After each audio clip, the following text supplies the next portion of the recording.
All right, so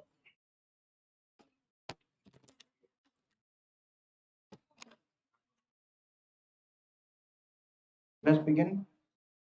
So, did you take your paper, take the economic test today? Tomorrow you have economic test. All right. So, how is the preparation going on now?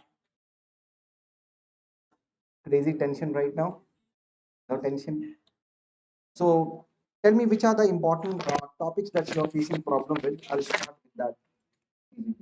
Or quickly, you want to help me, you want me to run through all the topics. All the topics. So, chapter one, there is not much to know. All you have to know is what is the difference between micro and macro. What are the different types of economic system you have to know. Pragmatic and normative is clear or not? Pragmatic knowledge. So it means from chapter 2 onwards, we will discuss. So demand we have considered. Demand, what is demand? Willingness or the ability, willingness to buy and ability to pay. Now, the demand curve is downward sloping. Why? Because of two reasons. Price effect equals to income effect plus substitution effect. I hope you remember. Because when the price of any commodity increases, it will affect the real income of the consumer, and due to which they will substitute that particular commodity. If the price of A increases, then B becomes relatively cheaper. So demand for B will increase, demand for A will decrease. It will make the demand curve downward sloping. Then came what is known as expansion and contraction in demand. So expansion and contraction and shifting of the demand. You see, expansion and contraction when you are moving along the same demand curve. If suppose this is the price and this is the quantity, and if I've drawn the demand curve like this, so if this was the price initially P0 and this was the quantity demanded Q0, and you are at point A, so when the price increases from P0 to P1, you see, you move up the slope of the demand curve. So mind it, moving up the slope. When you move up the slope, it is leading to expansion. Right? The slope of the demand curve doesn't change. So they will all the important points I'll hit on. So the slope doesn't changes. You move up or down the same slope of the demand curve. And when the price decreases from P0 to P2, what happens? You see, quantity demanded will increase from Q0 to Q2. So this is point B. When you move, sorry, my mistake. When you move up the slope, it is contraction. You didn't tell me anything. It is contraction, not expansion. What happened? It is contraction. When you move up the slope, it is contraction because it is leading to decrease in quantity demanded. When you move down the slope, then it is expansion. Why we call it expansion? You are expanding. The quantity demanded is increasing. So this up and down is very important. Up the slope, price increases, move up the slope, contraction. Price decreases, quantity becomes cheaper. You move down the slope, expansion, increase in quantity demanded. So remember, increase in quantity demanded is expansion, and you move down the slope. It happened due to decrease in price.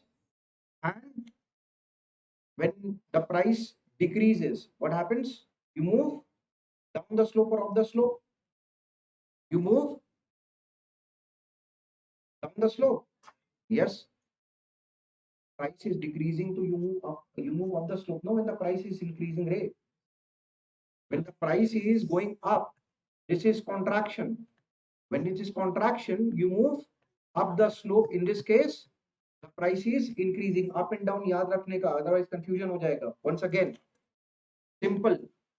You look, forget about everything. Remember the common sense. It's a downward sloping curve. When you're moving up the slope, you're going towards the origin.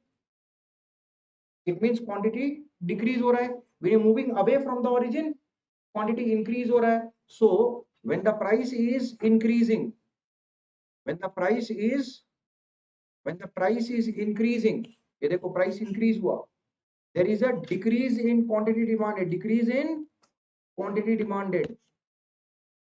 Decrease in quantity demanded is known as contraction. And in this case, you are moving up the slope. Up the slope. When the price decreases, then there is an increase in quantity demanded. So expansion हो रहा है. It means you are moving down the slope. So down, it means increase. Down decrease नहीं. उल्टा. Down is increase, up and is decrease. because it's a downward sloping curve. So expansion and contraction happen due to the change in the price. In this case, the slope of the demand curve doesn't change. But there are many factors that can affect demand. What are the factors that can affect demand? Can you tell me? Income of the person, taste and preference of the consumer, weather condition, change in the price of substitute complement, so on and so forth. Correct? So in that case, what happens? You don't move up and down the slope, rather there is a, your price is changing, price is not changing. So it means you have this demand curve here, Q0, this is the demand curve, and then demand increases from DD to DD1, Q0 to Q1 is an increase in quantity. It can happen now. Here in the previous diagram, we have seen that the movement along the price line led to movement along the quantity axis. But here there is no movement along the price line, but still there is movement along the quantity axis. It means it is not the price, but factors other than price. Correct? So income increases. This is a demand curve for luxury goods or normal goods. Demand increases. Income decreases. Then this is the demand curve for inferior goods. Uska demand increases because when income decreases, demand for inferior goods will increase. Correct? And if suppose if I draw a demand curve here, DD2, and this is quantity 2, so demand is decreasing, again the price is remaining constant. It could be any factor. This is the demand curve for car, price of petrol increases. Correct? Or substitute. Correct? Demand for Nike shoes will decrease if the price of Reebok shoe decreases. Right? So in this case, the slope of the demand curve changes. The slope doesn't remain the same. So rightward shift will lead to increase in demand, and leftward shift will lead to decrease in demand. So difference is what? This one, this part, when the price is changing, due to which there is a change in quantity demanded, we call it quantity demanded. Two phrase, quantity demanded.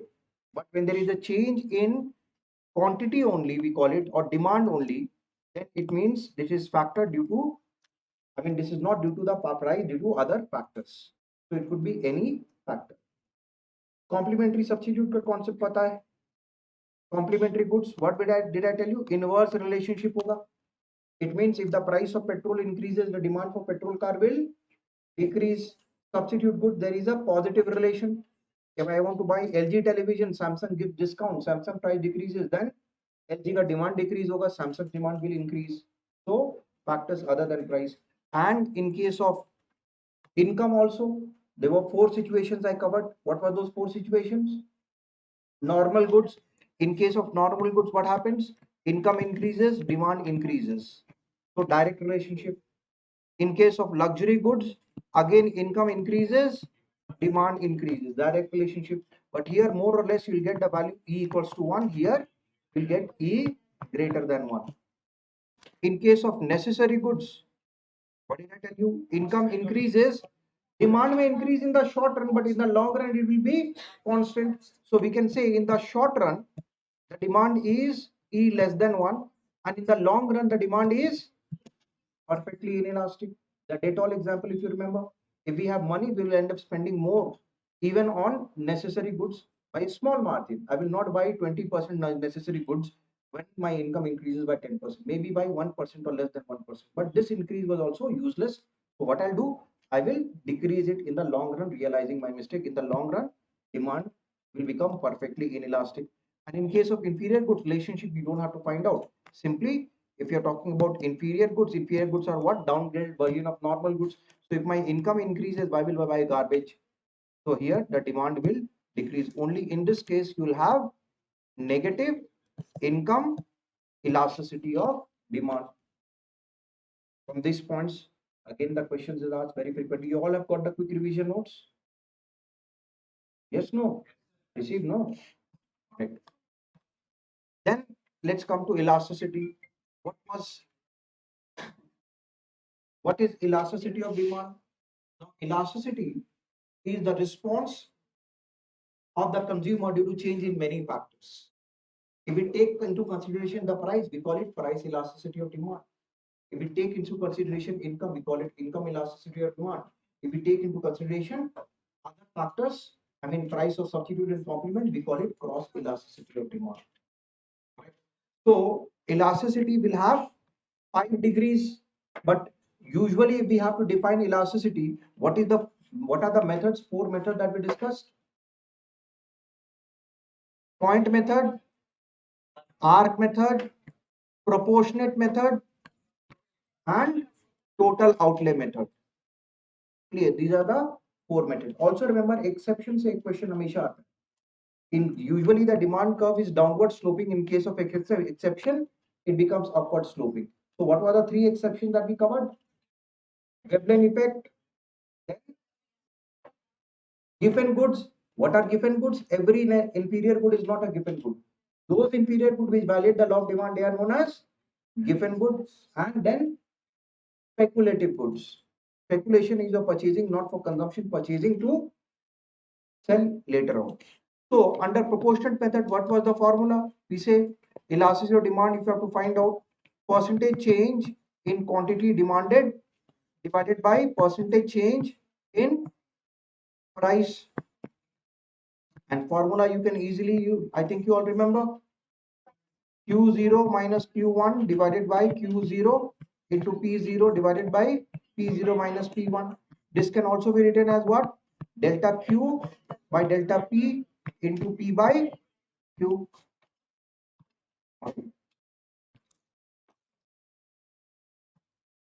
Delta Q by delta P into P by Q. Now 5 degrees of elasticity that we have covered, E equals to 1. It means what? Percentage change in quantity demanded must be equal to the percentage change in price. It means what? If the price is increasing or decreasing by 10%, quantity demanded will increase or decrease by 10%. It means if price increases, then quantity demanded will decrease by the same percentage. If price increases, price increases, quantity demand decreases, price decreases, quantity demanded will increase. It means here this is the price change and this is the consumer's response. Consumer's response is equal to the price change. We say unitary elastic demand hai. Clear? If E is greater than 1, we find it in case of luxury goods. So what happens? Even a small percentage change in price will either help you save a lot of money if the price is decreasing or will impose huge amount of burden on you when the price is increasing. Since these are non-essential goods, its consumption can be easily delayed. So the demand for it will be very volatile. It means in this case, if the price increases or decreases by 10%, then quantity demanded may increase or decrease by more than 10%. That's why you see percentage change in quantity demanded divided by percentage change in price, you'll get E value to be 2, that is greater than 1. Clear? All right. So next, E less than 1. In case of E less than 1, then if the price increases or decreases by 10%, quantity demanded will increase or decrease by 5%. Response of the consumer is lower than the percentage change in price. It is usually found in case of those goods which are consumers are very attracted to those goods. They have consumer preference towards that good because I know that if Maggi increases the price, the demand will not fall down by much. Then what if Maggi decreases the price? You are already consuming at the maximum level. So even if the price is decreasing, the demand will increase, but not by a big margin. So E will be less than 1 and E will be equal to 0. It means, now remember, this is elastic or sometimes we call it more than unitary elastic. This is inelastic or we call it less than unitary elastic. This is perfectly inelastic.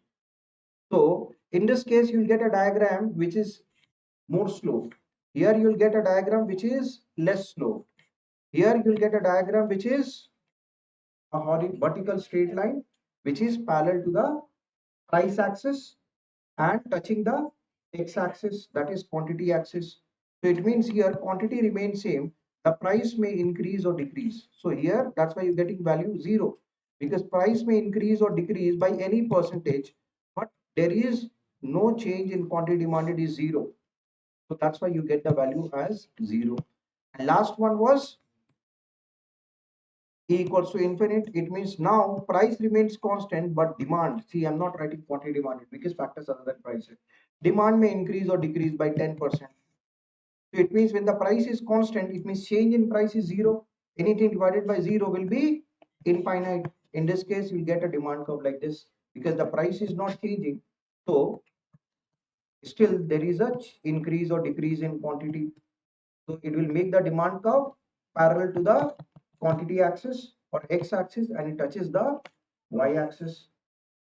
Right? Proportionate method. Outlay method, I've told you, very, very important. Outlay method, we try to find out how the changes in price will affect the expenditure of the consumer, which depends upon the elasticity of demand. So what did I tell you? Three situations you have to cover here. When E equals to 1, it means if the price increases by 10%, 10% burden for correct quantity consumption will decrease by 10%. I reduce the burden that is falling on me due to increase in price. It means I'm consuming less by spending, but spending the same amount of money. Because whatever was the burden in terms of price increase, I reduce this burden by the same margin by decreasing the consumption. So it means my expenditure remains same. Again here, if I'm getting a discount of 10%, I'm saving 10%. So with this 10%, I can buy 10% approximately extra. I'm consuming more, but from where? Am I spending more money? No, from the what I'm saving, I'm buying extra. So in this case also, the consumption is more, but expenditure is same. So in this case, when E is equals to 1, we know that whether price increases or price decreases, total expenditure of the consumer remain constant. Clear? Eh? Then we look at E greater than 1. When E is greater than 1, it means if say price increases by 10%, quantity demanded I'll reduce by 20%. So what is the burden that fell on me is 10%. How much of the burden I'm reducing by decreasing my consumption? I'm reducing my burden by more than the increase in the burden. I'm consuming significantly lower. So the first 10% I decrease, it will neutralize the effect of increase in price. The next 10% will help me save money. Am I spending more money, less money? I'm spending less money, so expenditure decreases.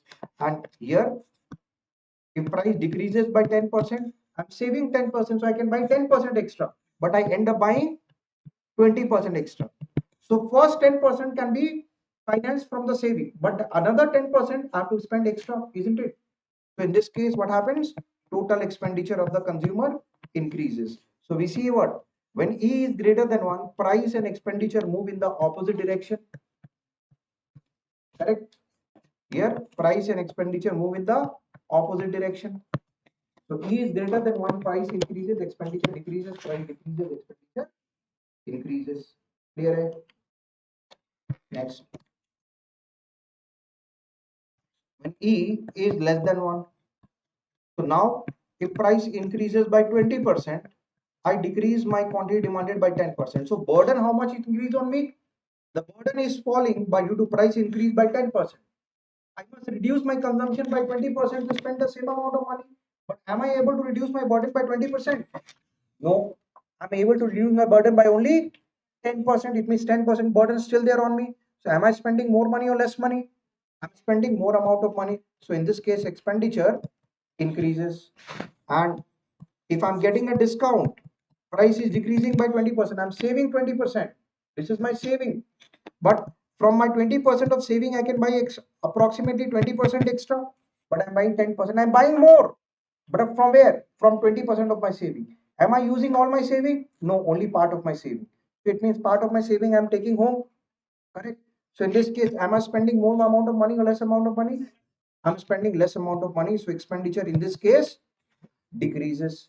Correct? So it means we can say when E is less than 1, then price and expenditure they move in the same direction. You see, price decreases, expenditure decreases. We move in the same direction. Clear है? Outlay method से एक से दो question आएगा ही आएगा. Next, arc elasticity method. When we use arc elasticity method, when the change in quantity demanded is very significant, then we have to use arc method and we have to apply the formula what? Elastic demand Q0 minus Q1 divided by Q0 plus Q1 into P0 plus P1 divided by P0 minus P1. This was the formula. So what are the points that you need to know? That first of all, change is measured between 2 points over an arc on the demand curve, between 2 points. over an arc on the demand curve. And we use this method only when there is a significant change in price leading to a big change in quantity demanded, as simple as that. And under point method, when the change is very small, then it will lead to insignificant change in quantity demanded, under which case we'll use point elasticity method. But under point elasticity method, we measure the change on a single point or a specific point. See, I've made you underline those points as well. We'll measure it on a single point or a specific point on the demand curve, under in which case we use point elasticity method. So what was the formula for point elasticity of demand? Lower segment of the demand curve divided by upper segment of the demand curve. And remember the diagram, on the midpoint E will be equals to 1. When it touches the y-axis, E will be equals to infinite. When it touches the x-axis, E will be equals to 0. Between the midpoint and when it touches the x-axis, E will be less than 1. And between the midpoint and when it touches the y-axis, E will be greater than 1. From here also you get one question very frequently. Correct? Now, under cross elasticity of demand, same thing. Income elasticity of demand you have to measure, then the formula remains the same. If I use proportionate method under income elasticity of demand, EY, what I'll do, rather than P0, it is now income that is affecting demand. So what I'll write, Q0 minus Q1, first part remains same, divided by Q0 into Y0 divided by Y0, Y minus Y1. Now remember, only difference is in case of price, you'll get always a negative sign due to inverse relationship. Here, you may or may not get an inverse relation. Because if you're talking about luxury good and income and normal good and income, you'll get E greater than 1. And in case of inferior good, you'll always get E negative. Not less than 1 here, negative. Less than 1, more than 1, less than 1 or perfectly inelastic in case of necessary goods, you have to keep in mind. Clear? And if you have to use arc method, then again formula remains same. It is Q0 minus Q1 divided by Q0 plus Q1. First part remains same. Now it is not the price but the income. What I'll write? Y0 plus Y1 divided by Y0 minus Y1. Cross elastic demand, same thing, same formula you have to apply. Now you have to do what? You have to take the price of X and demand for Y. So if I'm using proportionate method, when I'm using proportionate method, formula for cross elastic demand between X and Y is what? Q0 minus Q1 divided by Q0 into P0 divided by P0 minus P1. Here we'll take the quantity for X due to change in the price of Y. And if the change is big, then we use arc method. In this case, again the formula remains the same. What we'll do? Q0 minus Q1 divided by Q0 plus Q1 into P0 plus P1 divided by P0 minus P1 will take for X and here price for Y. Everything remains the same. 4 different types of cross elasticity we have seen now. In case of goods which are complement, you'll get negative cross elasticity demand. So complement के लिए we get negative cross elasticity of demand. For substitutes we get positive cross elasticity demand. For perfect substitutes we get infinite. All right. For closed substitute, for closed substitute, you'll get high degree of substitutability. So you'll have very high cross elasticity of demand. And for unrelated goods, you'll get 0. I'm not going to replace even one with another. Yaad hai ye? Clear? All right. Then what are the factors that affects elasticity of demand? Those 8 situations we have covered. You tell me. When there are a large number of substitutes available, consumer can easily move from one to another. So elasticity will be more or less? More. Less substitute, less choice, E will be less than 1. Time period, nature of commodity, luxury goods, more elastic or less elastic? More elastic. And necessities, less elastic or inelastic, because Consumption of luxury goods I can postpone. Consumption of necessary goods I cannot postpone. So there I have a choice. Here I have less choice. Clear. In case of uh, budget, in case of income budget of the consumer, if I'm spending big amount of money on any commodity, even a small percentage change will disturb my budget. Will I be willing to change more or less? More, no. If I'm spending 1 lakh rupees on any commodity in a month, on other commodity I'm spending just 100 rupees. Here there is an increase in price by 20%. Here there is an increase in price by 50%. Here I have to spend how much extra expenditure? 20,000. Here I have to spend how much? Rupees 50 extra, which will disturb me more. This one disturb me more. So I'll make, because this here percentage is more, but the amount is less. So even if it's 100% doesn't matter. So here I'll not make much adjustment. So my response will be limited. So the elasticity will be less than one. No, I will do I if I'm responding, it means more elastic. If I'm not responding much, it means less elastic. So E will be less than one here. Here I have to adjust more. E will be greater than one. If one commodity can be used in a number of ways, I can easily adjust. Electricity can be used in a number of ways. Correct. So don't you think I can easily make an adjustment? Yes, I can easily make an adjustment. So in that case, what will happen? A demand will be highly elastic.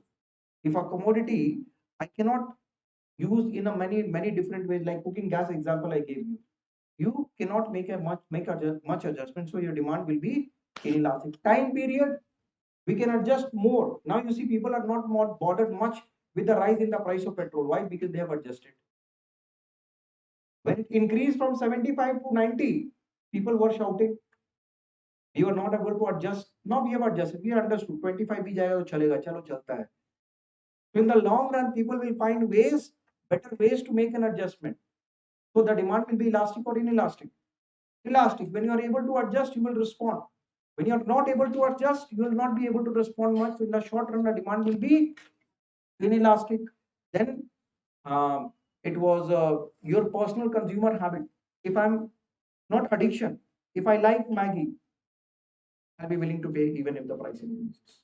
If the Maggie price increases by 20%, its market demand may fall down by 1 or 2%. People will still buy. Correct.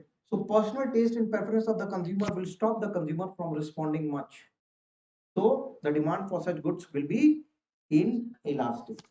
In the absence of such preference, people will be very volatile. They can easily move from a bingo chips to a Lay's chips or vice versa.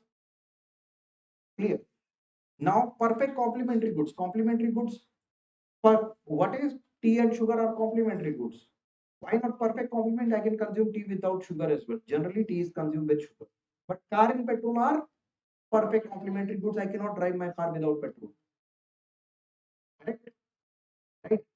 Mouse and इसका keypad खराब हो गया. Mouse है. Without this is useless. 200 रुपए का मिलेगा ये, 300 रुपए का. Without this 40-50,000 is useless. So it means when the demand for when the usage of one commodity depends upon the usage of another commodity, it means it have a tight demand or a joint demand. It means usually I have two choices, whether to buy one unit or buy 0 unit, or buy 2 units or buy 1 unit. If I bought two computer, I don't need to buy, I have to buy two mouse. Now can I say I'll use only one mouse? लेके घूमते रहो mouse pocket में, ऊपर में लगाया, फिर नीचे लगाया, फिर ऊपर ले गया, फिर नीचे ले गया. Then from this point, that point, one is in your office, you're traveling with your mouse everywhere. घर से गया ऑफिस, माउस भूल गया, अभी कैसे काम कर रही है? So no, if it means as many laptops or computers are sold in the market, that many, at least that many mouse will be sold. Those who are not buying, they may be having an old mouse at home, then only they will not buy. But usually when somebody is buying a computer, they will buy a mouse or a keypad with it, a keyboard with it. So it means when I've already decided to buy the uh, computer, I cannot decide not to buy the mouse. I can only change the brand. Usually I have two choices. Usually you have two choices, to buy or not to buy, or to buy this or buy that. Here I have only one choice, to buy this or buy that. To buy or not to buy is not the option. If a person is having a car, a person without a car, now both are going to be affected due to the increase in the price of petrol. Why? Because the person without a car is also traveling in a public bus. The price of ticket will increase. But he has the option of someday not taking the bus, or maybe always going to the office on foot if it's 2 kilometers or 3 kilometers, the office is there. Or he can take a bicycle. Do I have the option not to use my car? Do you think how many people do you think have put their car in the garage permanently because the price of petrol has increased? Now you can decrease the consumption, but can you respond compared to that person? No, he can respond better than you. Correct. So when two commodities are perfect complements, then the demand for those commodity will be inelastic. You cannot you can decrease the consumption a bit, but not by much. Clear? And then price range आपको बोला था. What is price range? I told you, no. High price and low price. Low price. Now here is normally price good will have E equals to 1 more or less. So high price goods do not consider it to be a luxury good. People also consume tea which is sold at 30 lakh rupees per kilogram. Is sold in the market. 30 lakh rupees per kilogram का चाय मिलता है market में. खरीदना आप खरीद सकते हो. बैंगलोर में भी मिलता है.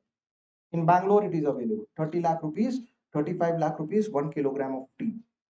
Now you see, even a maid in your house can purchase a gold or a silver, small amount.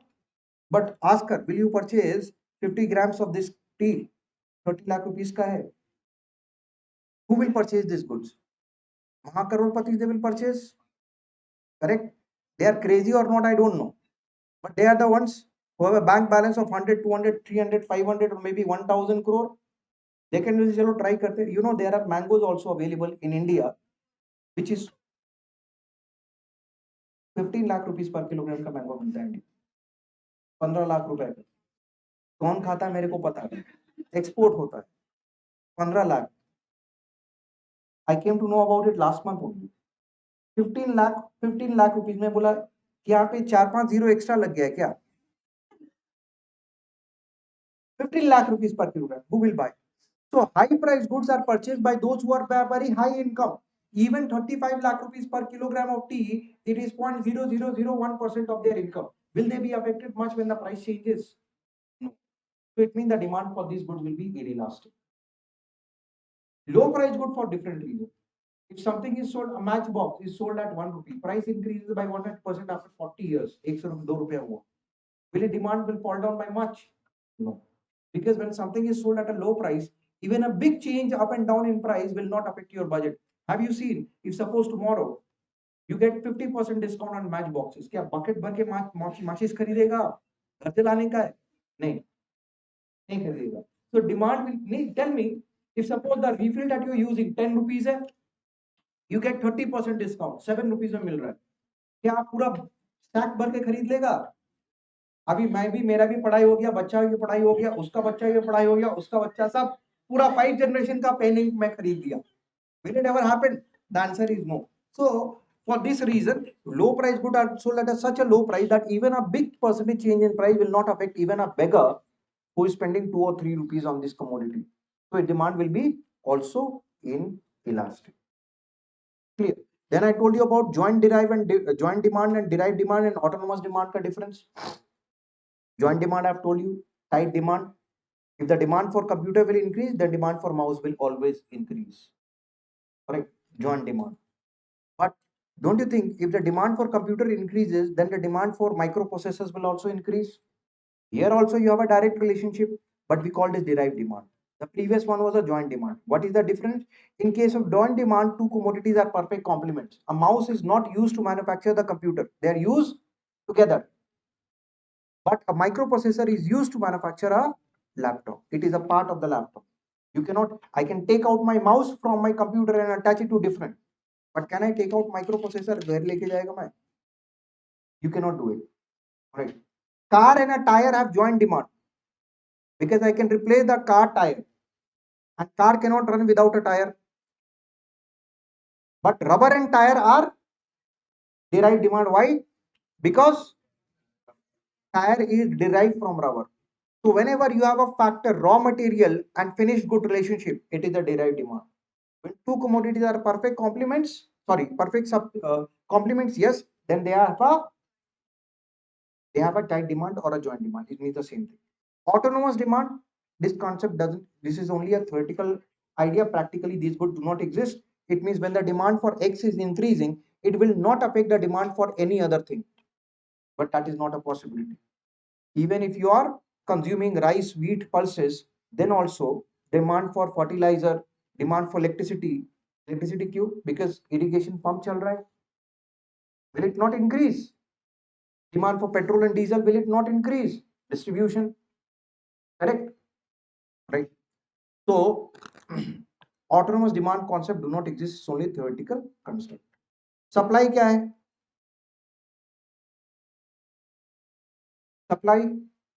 Supply production is equal to supply? No.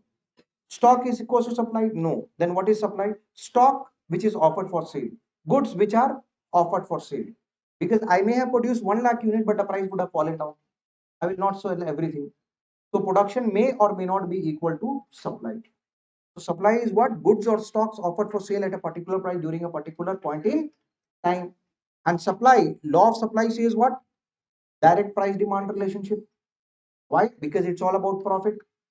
So it means if the price is here, the quantity supplied will be here. If the price increases, the quantity supplied will increase from here to here.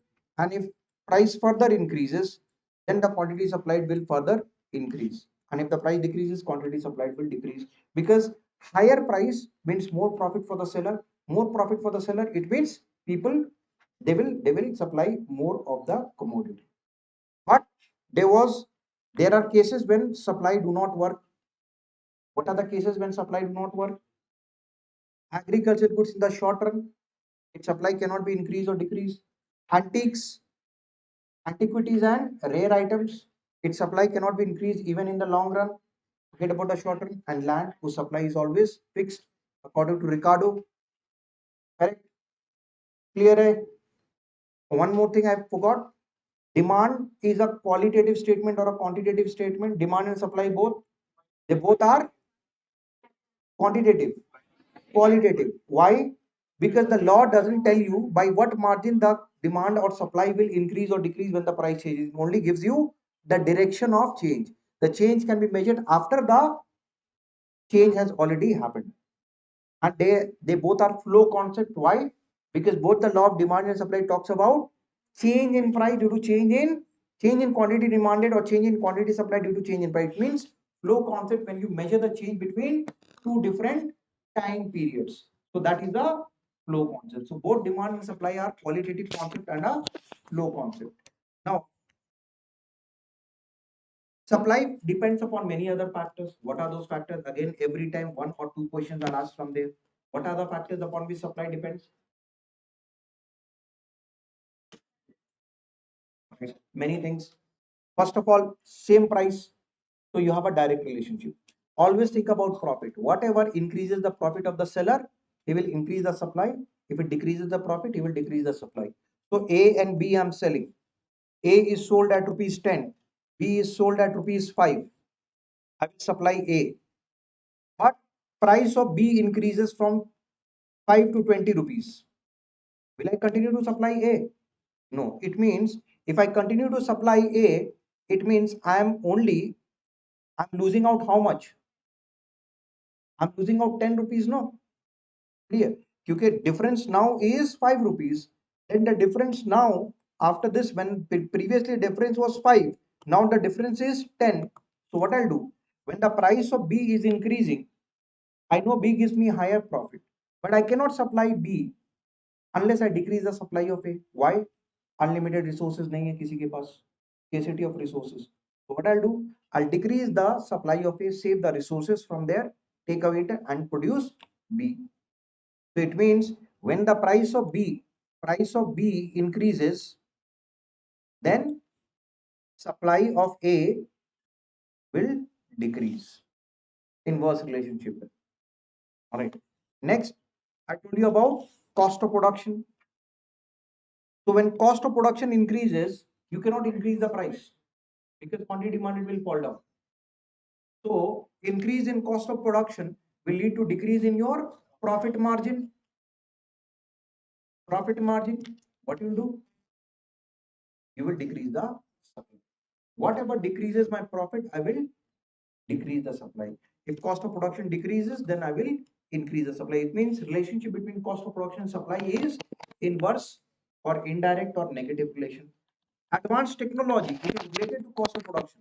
If I get advanced technology, then don't you think my cost of production decreases due to efficiency, right? It means my profit will increase. Will I not increase supply? I will increase supply. Taxes, indirect taxes. When government increases taxes, then I will have to pass on the burden to the consumer. So when tax is increasing, burden on consumer will increase. So what will happen? Quantity demanded, will it not fall? I know quantity demanded is falling. So if I produce more, I'll have unsold stock. Correct or not? So what I'll do? I will decrease my supply because I cannot increase the price. In that case, people will quantity demanded will even fall down more. Clear? Hai? And the reverse is also true. If government says tomorrow that on iPhones I'm going to take only 2% tax, don't you think then iPhone will be available at 30% discount? Will the demand not increase? Sellers will be happy because tax is decreasing, their profit is not decreasing. What they are collecting from the people paying to the government, now they are collecting only 2% rather than 32%. It means good thing ho gaya aapke liye. And last one is subsidies. Subsidies is the opposite of tax. When government gives subsidies, then the sellers can sell at a lower price. Now sellers are not taking the burden of lower price. What the government is saying, you are charging 10,000 rupees from the public, you charge only 8,000 rupees, 2,000 you take from me. But for the public, the price is falling down. Don't you think? So as a result, the demand will increase, my profit will increase. So don't you think I will increase the supply in this case? So with tax, you have an inverse relationship between supply, and with subsidies, you have direct relationship with supply. And the concept of expansion contraction, it remains the same here. If there is a change in the price of same commodity, we call it increase or decrease in quantity supplied. When there is a change in factors other than price, what are the other than price? Taxes, subsidies, technology change, cost of production. Then there will be a rightward or leftward shift in the supply curve. Only difference that you have to know here, now you have an upward sloping curve. So it means if the price was P0 here and quantity supplied was Q0 here, you have a point A here. Now when the price is increasing from P0 to P1, you move up the slope. Now remember, there also when the price was increasing, you're moving up the slope. Here also when the price is increasing, you're moving up the slope. But movement in this case, up the slope will lead to expansion. Movement in case of demand, up the slope, it led to contraction. So यहाँ पर expansion है.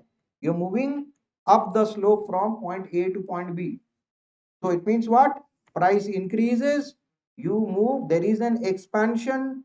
Expansion means you move up the slope, that is leading to increase in quantity supplied. Increase in quantity supplied. Likewise, if the price decreases from P0 to P2, then what happens?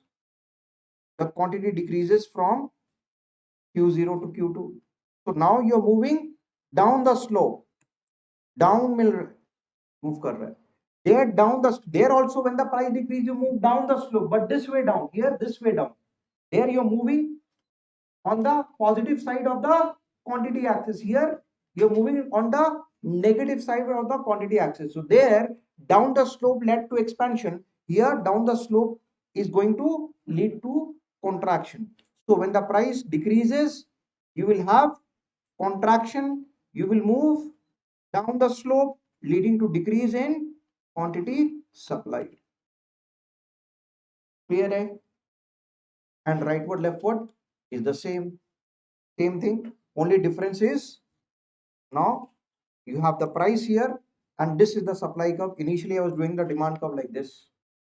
Correct? All right. So this is supply curve.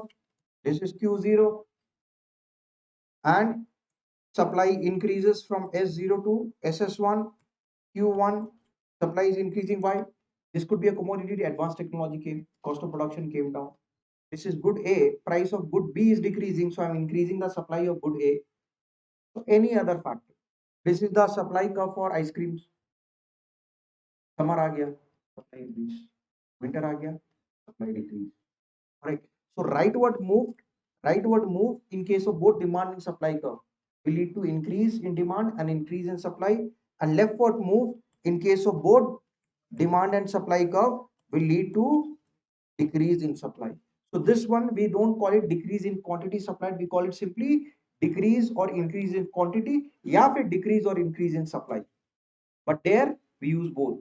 We say increase in quantity supplied, decrease in quantity supplied. Clear hai? Correct. And again, 5 different types of elasticity. You want me to go through it? Same hai concept. Huh? Easy hai. If you can do it, if any problem, you tell me. Otherwise, we have to cover production also, cost also. Clear hai? No problem. Formula also remains the same. Outlay method is not there, but you have point elasticity method. उसमें कोई problem है? dq by dp into p by q. आपको easy way बताया. In the equation, if you want to find dq by dp, then how will I find dq by dp? Whatever is with p, that is the value of dq by dp. So if I give the function q equals to minus 100 plus 27p, it means the value of dq by dp is 27. Clear? Now equilibrium. Equilibrium is a market condition when demand and supply, they interact with one another. This is the supply curve, this is the demand curve, this is the point of equilibrium, this is the equilibrium price, this is the equilibrium quantity. Now what happens if the price decreases? Let's say price is falling down from P0, from P to P1, let's say. So we know when the price is decreasing, we move down both the demand and the supply curve. So it means here, this point Q shows me both quantity demanded and supplied, correct or not? Because I'm drawing this line from the point where the demand and supply curve are meeting one another, correct? Now, if the price is decreasing, you see, we move down the demand curve, we move down the supply curve. Moving down the demand curve will lead to expansion. Moving down the supply curve will lead to contraction. So it means if I draw a point here, you'll find here, this is your QSS1 and this is your QDD1. So it means the law of demand and supply has worked beautifully here. With a decrease in price, quantity demanded increase, but quantity supplied decrease. So reason I've told you, that competition happens, and as due to competition, initially what they do, they end up producing more, so they will decrease the price. When they decrease the price, the law of supply will kick in, so they will decrease the quantity supplied, but the quantity demanded is increasing. So it means, why again quantity supply decrease? Small sellers are wiped out of the market, new sellers are not entering the market, and existing sellers, they had unsold stock, that's why they had to give a discount to increase the quantity demanded. But now what happens? There is excess demand over supply. Whenever there is excess demand over supply, there is an upward pressure upon the price. So what they will do, the sellers will do, they will start to increase the price slowly. But as they go on increasing the price, what will happen? Now, यहाँ पे आ गया था क्या आपका demand, here it was supply. So demand will go move up here, supply will go and move up here, because with the increase in price, we move up both the demand and the supply curve, correct or not? But movement up the demand curve lead to contraction, movement up the supply curve leads to expansion, correct? So if I mark a point over here, let's say this is P2 and draw a line here, you see now quantity demanded has decreased from QDD1, it has come down to QDD2, and quantity supplied has increased from QSS1 to QSS2. SS2. So now you have excess supply over demand. When there is excess supply over demand, there will be downward pressure upon the price. This way, the price can continue to go up and down. So now again the sellers will have unsold stock because the demand has fallen and they have overproduced. So again they will start decreasing the price. As they start decreasing the price, what will happen? They have unsold stock, so they will decrease the quantity supplied. Since they are giving discount, the quantity demanded will increase. You will reach the equilibrium, and again you will move to disequilibrium quickly. Correct. Then we came across around some situations wherein what if there is a rightward or leftward shift in the demand of the supply curve, then what will happen? So we have seen what if demand is increasing and supply remains constant, then remember the diagram, supply है, demand है, equilibrium price, equilibrium quantity, demand is increasing, it means the demand curve will move to the right, it hit the supply curve over here, so in that case quantity is increasing and price is also increasing. याद है?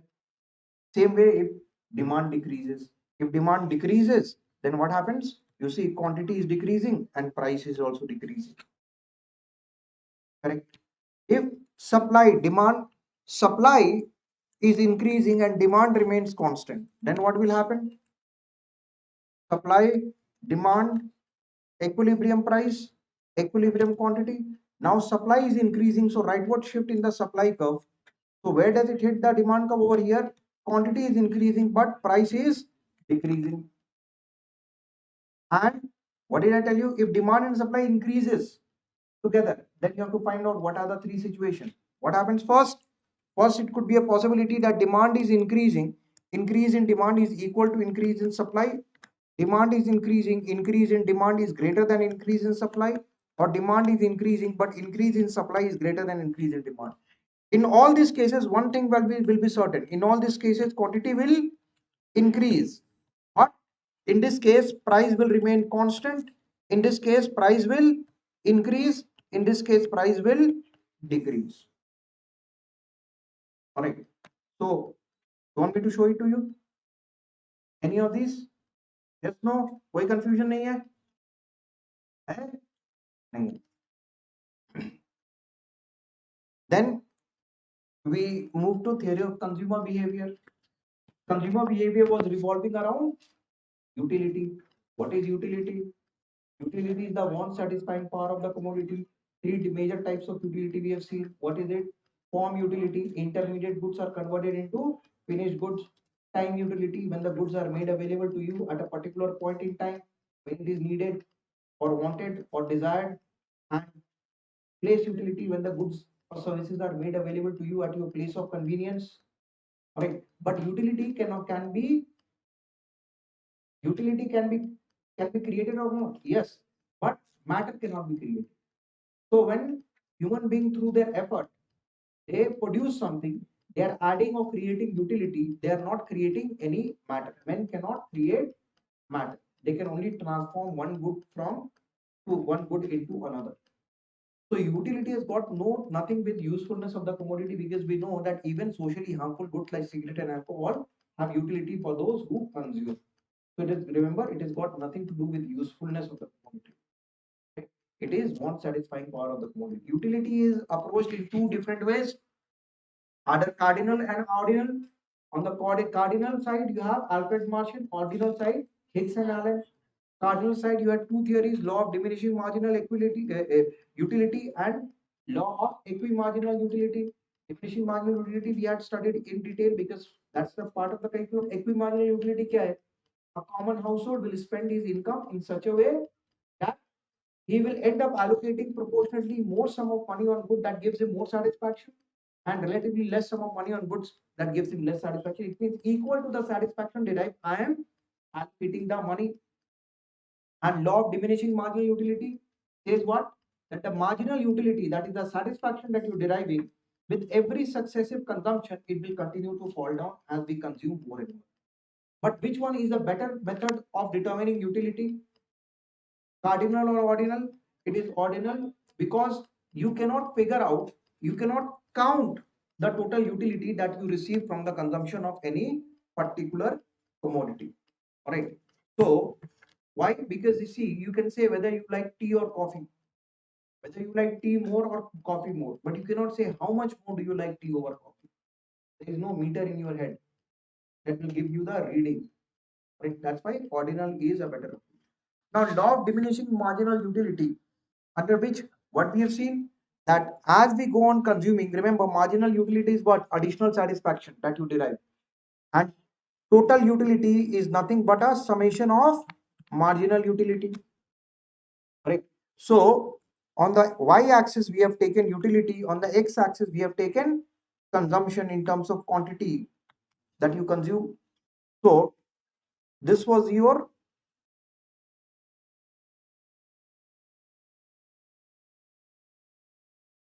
this is your marginal utility. This was your, this was your total utility. Here your mu, sorry, oh, what has happened? This is your, this is your total utility. This is your margin. I was going to write mu is 0 here. Mu is 0. Yes. This is the point of saturation. Remember, point of saturation, 2 points. Correspondingly, it is the point of saturation, also the point where mu is 0. Why point of saturation? It means you are totally satisfied at this point. You don't want to be consuming any more at that point in time, not forever. Now, why the diagram doesn't start from here? Because if it starts from here, it means you are getting some utility. Even your consumption is 0. Is it a possibility? So that's why remember one of the point, that total utility curve and the marginal utility do not begin from any of the axis. It begins suspended between the x and the y axis. We know that total is a summation of marginal. So we consume one unit here and we are getting some utility. So Tu and Mu is same here because we know Tu is a summation of Mu. They have to begin from the same point. The second unit we consume, you see, this is the Mu. But remember, when I've told you Tu is summation of Mu, it means maybe Mu is falling. But if it's positive, it is adding positive value to the Tu. So it means Tu will increase. It means this much worth of Mu will be added to this Tu. So you see, Tu is increasing here. Again, third unit you consume, Mu decreases. Mu is not 0. So it will add whatever is the value to the corresponding Tu. Tu is increasing. Fourth unit you consume, again Mu is not yet 0. So Tu is increasing. Fifth unit you consume. Then from this point to this point, you know, this much will give you some amount of utility. So Tu further increases, but you reach the point of saturation.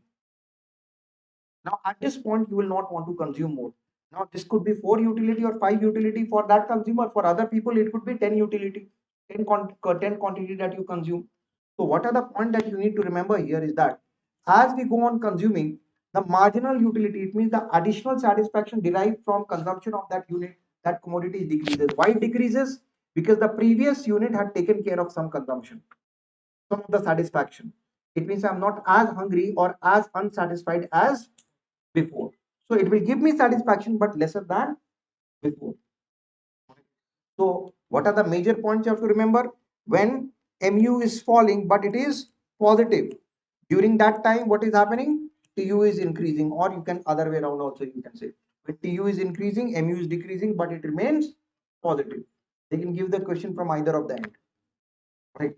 Then when Tu is maximum, then mu equals to 0.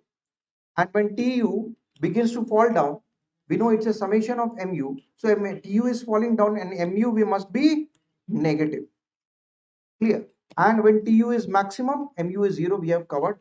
And remember, mu curve is also known as demand curve of the consumer. Why? Because the willingness to buy or desire to buy is given by mu. Till the time mu is positive, I will desire for that commodity. Higher the mu, more I'll demand. But once I can start consuming, mu start to decrease. But I'll still demand till the time mu is positive. The moment mu becomes 0, my demand will cease to exist. It means mu is the engine that creates desire. The moment mu becomes 0, the desire will cease to exist at that point in time. So mu curve is also known as the demand. Clear? In which cases it will not work? From there also ask you, money, wealth or luxury goods. It will not work if somebody gives you one iPhone, iPhone 14 Pro दिया, आपको फिर iPhone 15 भी दे दिया थोड़े दिन में. Will you say no? It will make me less happy. will make you more happy. Despite the fact two phone will is of no utility to you. क्या utility है? Tell me. You clear foundation. क्या utility है? But you'll get happy. If somebody gives you gold, people buy gold and they get happy. How many times they wear the gold in their lifetime? So it's all an illusion of happiness. Right? If I take a papadi chart and I'm eating, I'm getting the satisfaction. Every day I buy, every day I'm getting satisfaction. Gold you buy once, you get satisfaction every day. But actually, is it a satisfaction or illusion of satisfaction? रात को सो रहा है बोलता हाँ इतना gold है मेरे पास वो सोच के खुशी मिल रहा है right so illusion of satisfaction is there but anyways so now in case of gold and jewelry and diamond and these things will not work in terms of money it will not work otherwise this world will be a better place Mukesh Ambani बोलता नहीं अब मजा नहीं आ रहा पैसा कमाने में ले जाओ सब मेरा ले लो सब कोई पैसे आके घर पे सबको मैं दे रहा 1 करोड़ 2 करोड़ सब ले लो किसी को 1000 करोड़ चाहिए ले लो it is not going to happen in case of hobbies and passion it will not happen you start playing cricket you love dancing singing you'll enjoy more after some time happen to you hota hai correct somebody sometime you like start when you start to watch movie later on maybe sometimes during the I mean after the half of the movie is ended you get more excited abhi aur maza aayega interval ke baad kya hoga John Wick मरेगा या जिएगा alright clear so now hobbies and passion it will not work out addictive goods it will not work you go on consuming liquor and if somebody asks you do you want more well, yes I'm not drunk I'm never drunk cigarette alcohol people will go on consuming more and more so in these cases it will not work ordinal concept here we talk about iso utility curve or indifference curve I'll give you a 10 minutes of breather after we complete this all right third chapter ke baare 10 minutes of breather I'll give you so now indifference curve analysis indifference curve what it tells you iso utility at the same point on every point on the same indifference curve whether it's a b c or d it will give me same satisfaction the combination of good may be different but the satisfaction is same you have to remember the properties of the indifference curve all right remember it is based on cardinal concepts so at least two commodities that is good y and good x you have to consume that's why one of the properties says that it will never touch the x or y axis because the moment it touches y axis consumption of x becomes zero so you are consuming only y and if it touches x axis consumption of y will be zero so you are consuming only x so you cannot compare to compare you have to consume at least two commodities it is downward sloping y because increase in the consumption of one commodity will lead to decrease in the consumption of another but you will change according to your preference so the combination is good different not the total number of units of good we count the combination of goods and so we know I'm getting same satisfaction but how much it doesn't tell you because it's based on ordinal concept clear now it is convex to the origin why it is convex to the origin because initially I'm consuming more of y and less of x I'm more fed up with x more fed up with y correct initially whatever gives me more satisfaction I'll consume more if I love dosa every day I'll consume dosa I'll consume 5 dosa and only 1 or 2 idli but don't you think how much my love for dosa it will go away in 5 6 days correct then I will have to sacrifice dosa but since I'm fed up more I'll be sacrificing more to increase the consumption of idli now remember mu works in both ways if I'm increasing the consumption initially mu of y was more so I increase consumption as I increase the consumption of y its mu started to fall down and very soon y will become less important for me so I want to sacrifice more of it to increase the consumption of x but when I've already sacrificed more of it don't you think importance of y will increase a little bit its mu will increase and I'm consuming x more of it so its mu will decrease so it means when I'm going transitioning from decreasing y increasing x the mu is also changing mu of y is increasing, mu of x is decreasing. As I decrease the consumption of y and increase the consumption of x. Simple hai. If I am decreasing the consumption of y, then its mu increases. And I'm increasing the consumption of x, then its mu decreases. So after sacrificing some significant number of units, we will be, do you think I'll sacrifice more or I'll sacrifice less? I'll sacrifice less, no. Because when I'm already given up y, it means importance of y will increase little bit. So will I want to give up more of y? No, I want to give up less of y. So that's the reason you see here. I go here. Initially, you are consuming 10 units of y and 1 unit of x.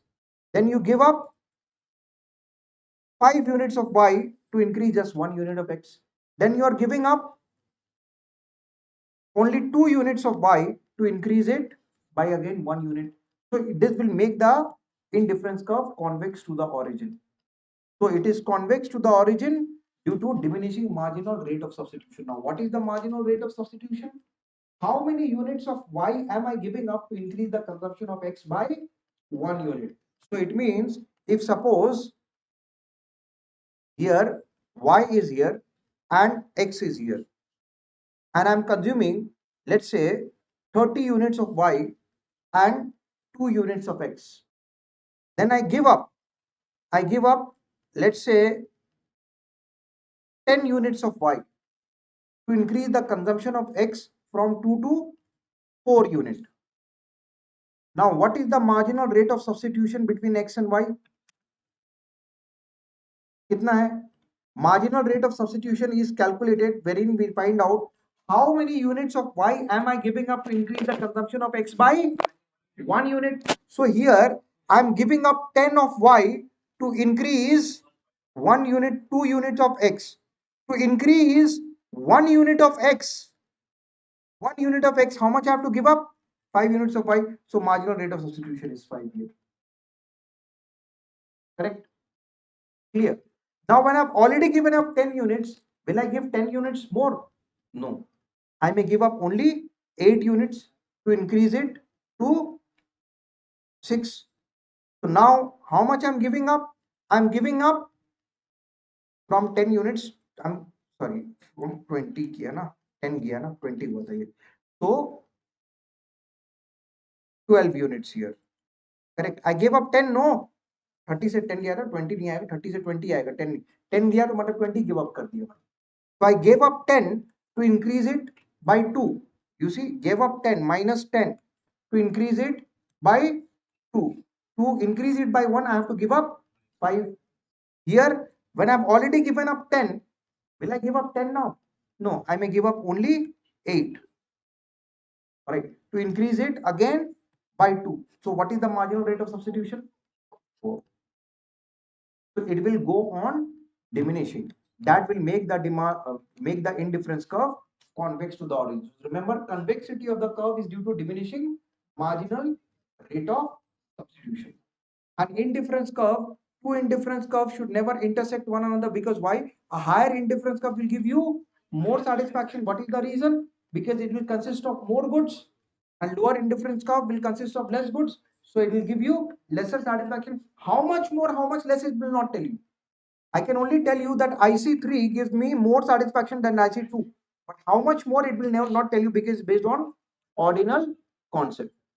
So when two indifference curve will never give same amount of satisfaction, it means two indifference curves should never intersect one another, because the moment they intersect, if I write the point here A, B and C, A, B and C, I can say A and equals to B and A is equals to C, because A is lying on the same slope as B and C.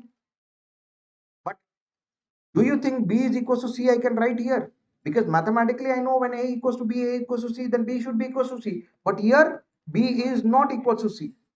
So that's why it should not intersect one another. Two intersection of two indifference curve will make the slope equalize, and it will give us same satisfaction. That is never a possibility. And when I have multiple indifference curve rolled into one, because will not consume only combination of two goods, will consume multiple good types of goods. So when I show my total satisfaction from consumption of different combination of different goods on the same indifference curve, we call it as indifference map. So indifference map shows us the total or complete satisfaction that we derive from consumption of many goods. Then we came to what is known as budget line. What was the budget line? Budget line or price line was a downward sloping curve or straight line, wherein again it was between good Y and good X. But here, if I'm spending, I have the option of spending all my money on only X or only Y or only X. But wherever I am on the budget line, my expenditure remains same.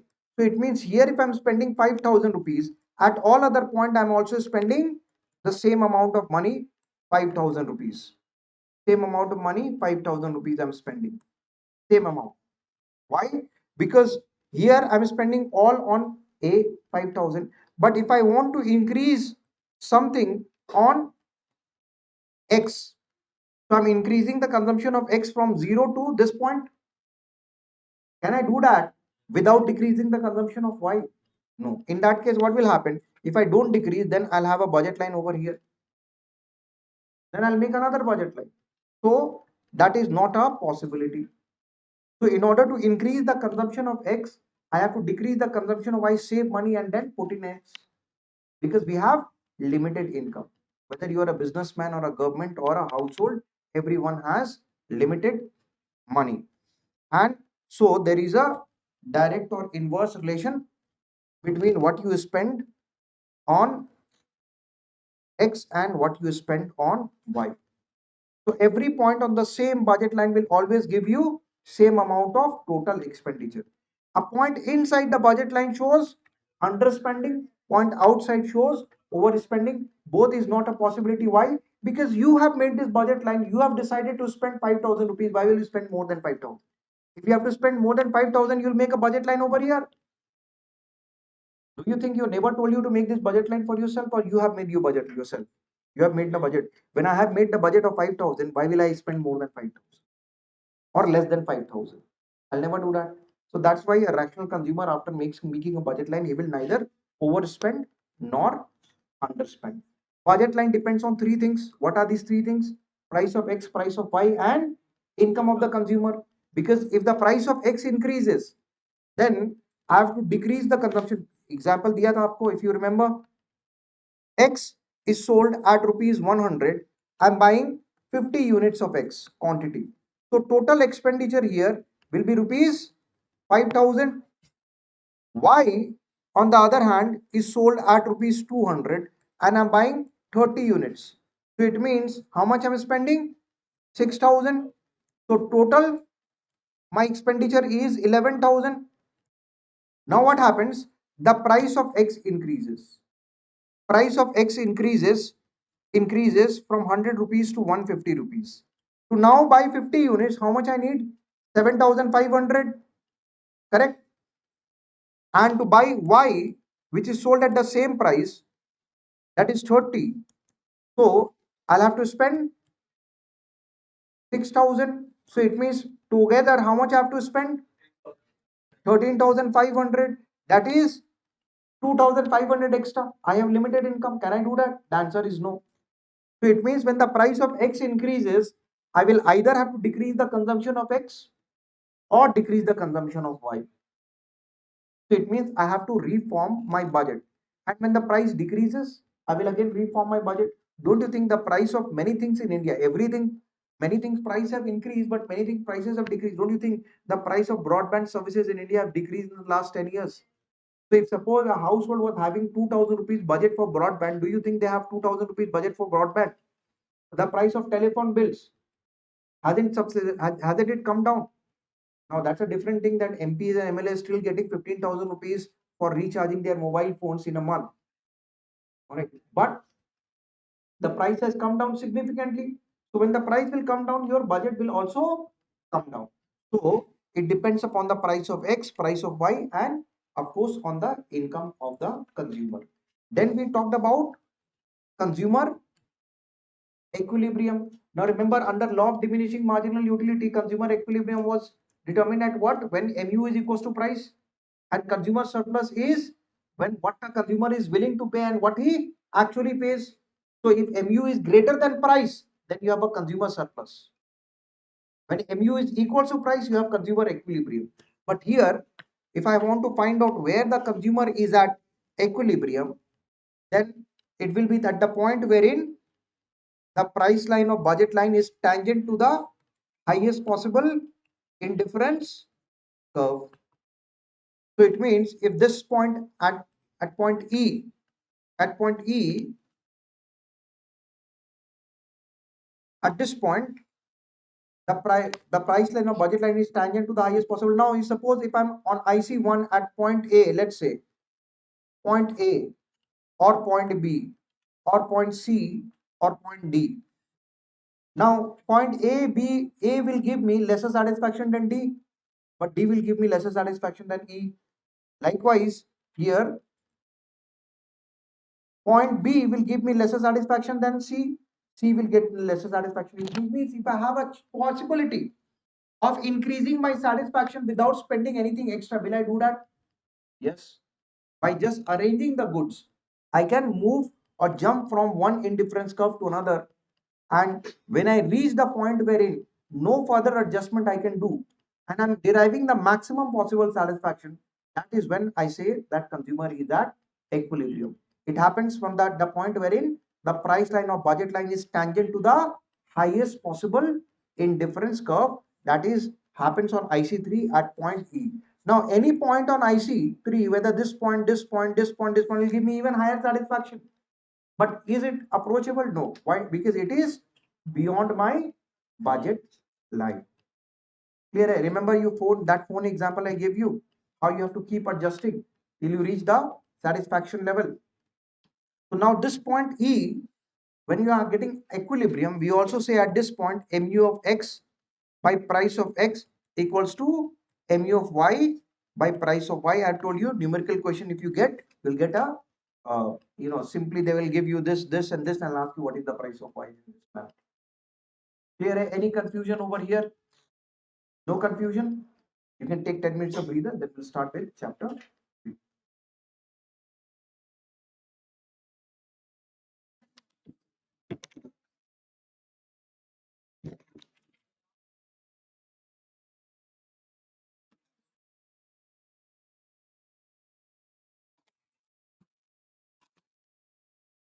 Let's let's continue. Chapter 3, theory of production and cost. Now that nature of capital, labor and characteristics, I'll not cover that. Those are very factual thing. Let's straight away think into production function. Now, what is the production function? Production function shows the relationship between input and output. Correct? Wherein, if I see, this is a function of land, labor, capital, technology, and so many other factors. Now, this is output, and these are all factor inputs. Alright. So inputs are independent factors, output is dependent on input. Production function defines relationship between physical input and physical output. Mind they keep using this term. Physical means physical input output. It means at what cost you have purchased. That is not the worry here. That is, we are going to study in cost function. At what price you are going to sell this thing, that is covered under revenue function.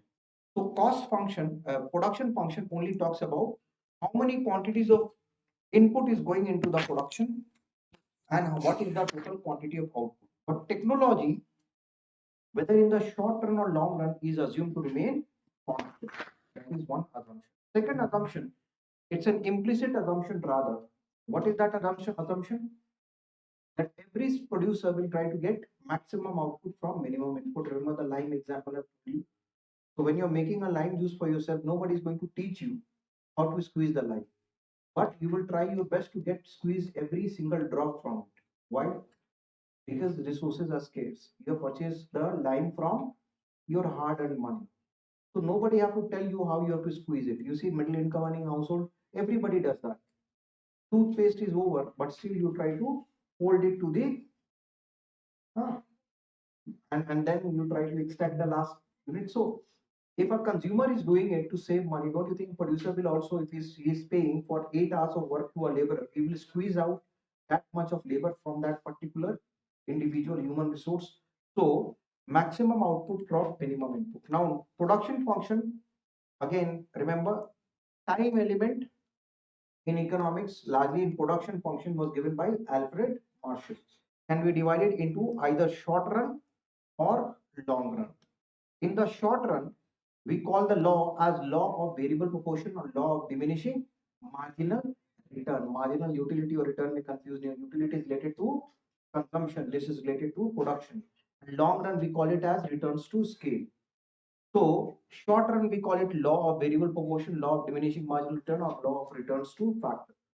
In the short run, we say that at least one factor input in the production function will remain fixed or constant while others will be variable. But in the long run, when everything is variable, we will not call it anymore variable proportion, because every proportion of every factor is changing. Because here, if this is fixed and this is variable, and I'm increasing the output, this I'm not changing, so that's why I'm calling it fixed. This I'm changing, so I'm calling it variable. But don't you think very soon I will reach the maximum output of the plant? Can I produce further? If I try to do that, what will happen? The plant will break down. So I have to put in another plant. So another fixed asset I put in. So can I call this fixed anymore? No. Everything has become variable. That happens in the long run. So in the short run, law of variable proportion diminishing marginal return, if you open up your book and you see the table has been drawn here, and this you have to understand, if you know, this is very important because cost concept yahi se related hai. So this is on the y axis I've taken variable input, on the x axis production or product, and this was what I did.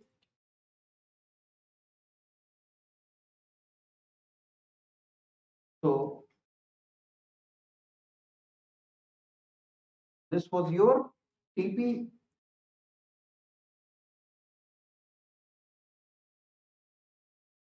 this was the AP, and this was the MP.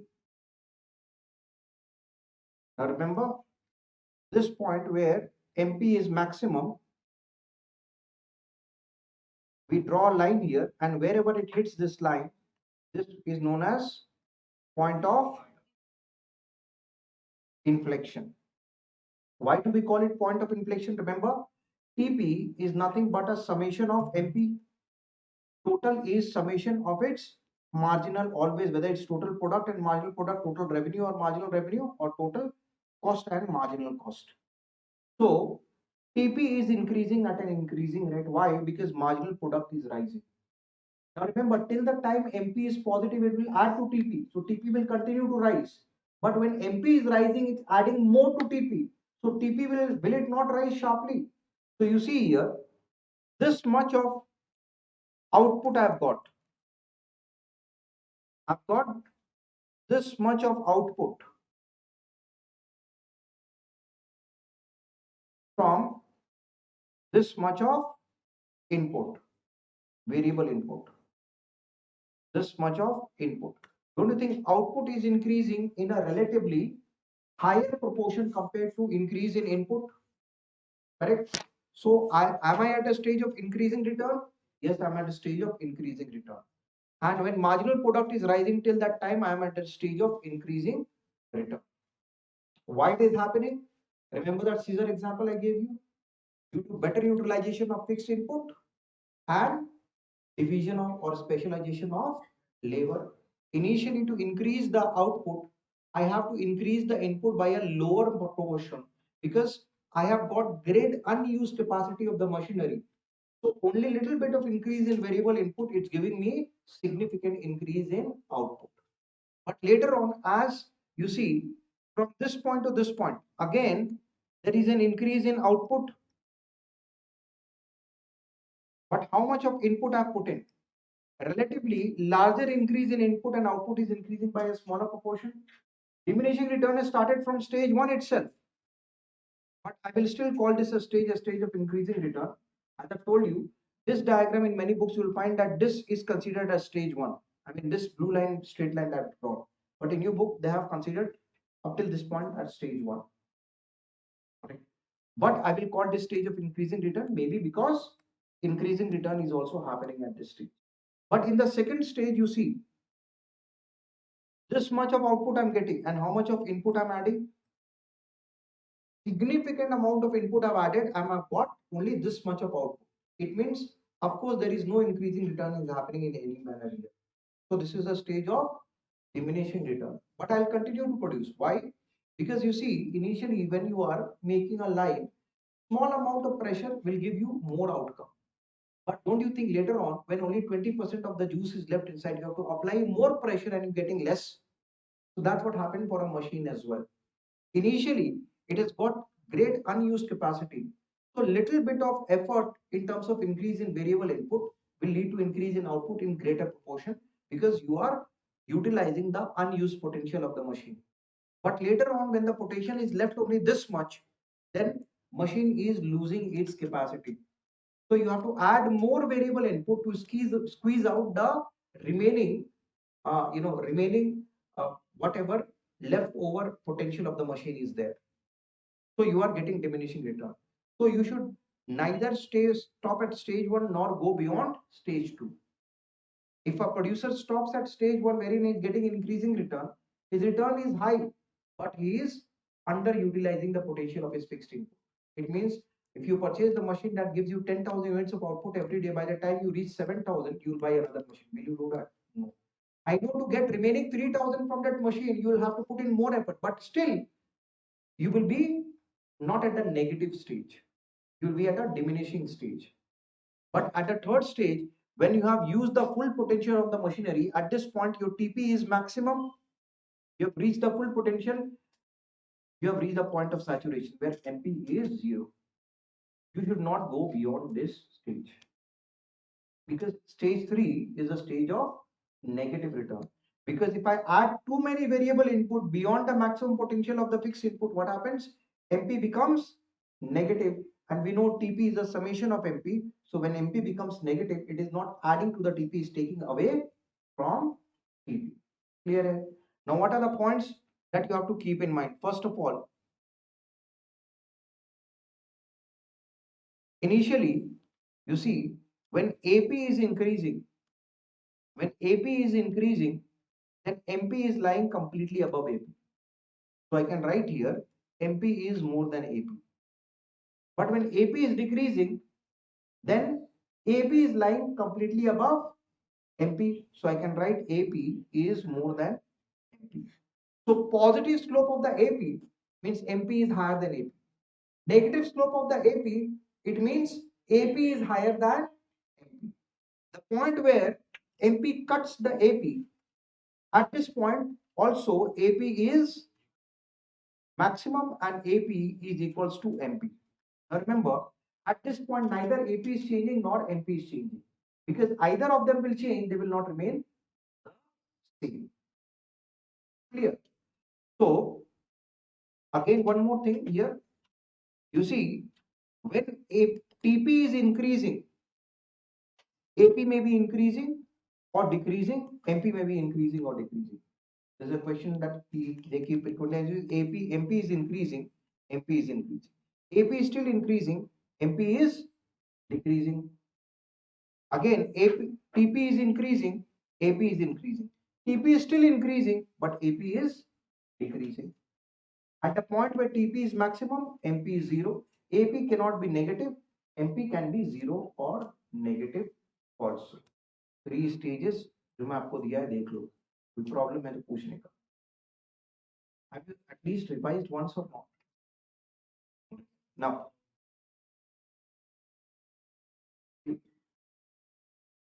connect to course later on. In the long run, every factor will become variable.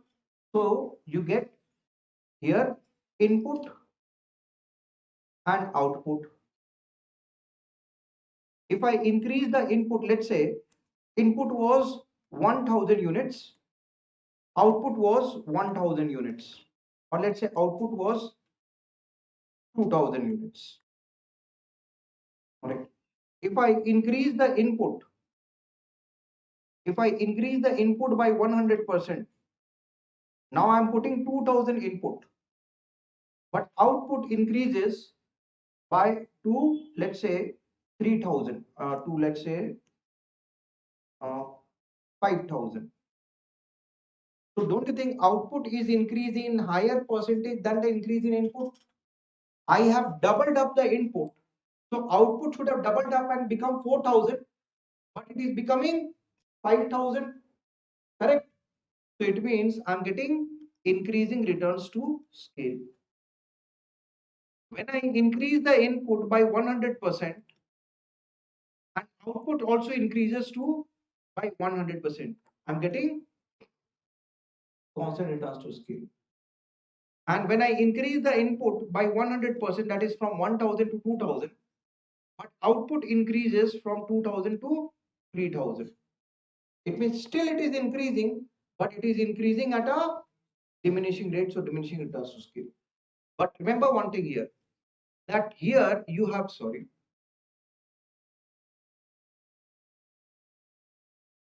here you have increase and increase, but increase in greater proportion, so increase in returns to scale.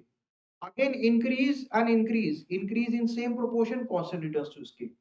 Again increase and increase, increase in lesser proportion, diminishing returns to scale. It means input and output is having a direct relation. But if it so happens that input is increasing by any percentage, doesn't matter, but output is decreasing by any percentage, now what a figure you put here doesn't matter. If there is a negative relation, then you are at the stage of negative returns to scale. Right? And the diagram, if you see, remember, easy. Here was your marginal product. Here, all factor inputs, because we are in the long run. And marginal product is rising, constant, and it's falling. So when it's rising, increasing returns to scale, constant returns to scale, and diminishing returns to scale. Now remember, marginal product is constant. That doesn't mean that output is not increasing. It means output is increasing at a constant rate. If you see the table that I've drawn, marginal product is constant. But do you think TP is constant? No. So when marginal product, we know that TP is nothing but a summation of MP. So unless MP is 0, TP will not be static. TP will not be constant unless MP is 0. TP is constant only when MP is 0. So when MP is constant, it means it is adding a constant value to TP, and that's why TP will increase. MP is constant, that doesn't mean TP will not increase. TP will increase, but at a constant rate. When MP is rising, then MP is adding more to TP. Then TP will increase at an increasing rate.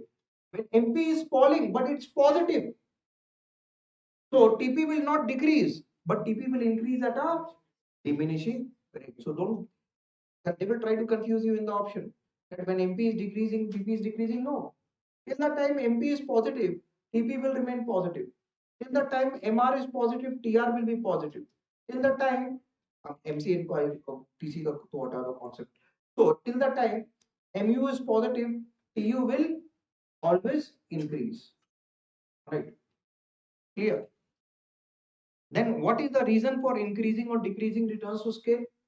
Increasing returns to scale was due to economies of scale, which consist of in internal economies and external economies. The example I gave you, internal economies, that I can control myself within the organization, good labor resource, high quality of labor workforce, good production cycle, good negotiating power with the suppliers of raw materials. You are able to increase or produce at a larger scale, so you're getting bulk discount. These are all internal economies.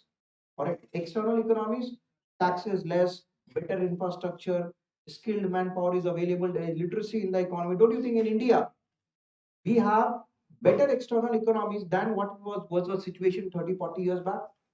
Even in the industrial belt, they used to have power cut 4, 5 hours every day. So external diseconomy stuff. Today we have more literate workforce compared to 30 years back. 40 साल पहले graduation कर लेता आप तो शादी हो जाता।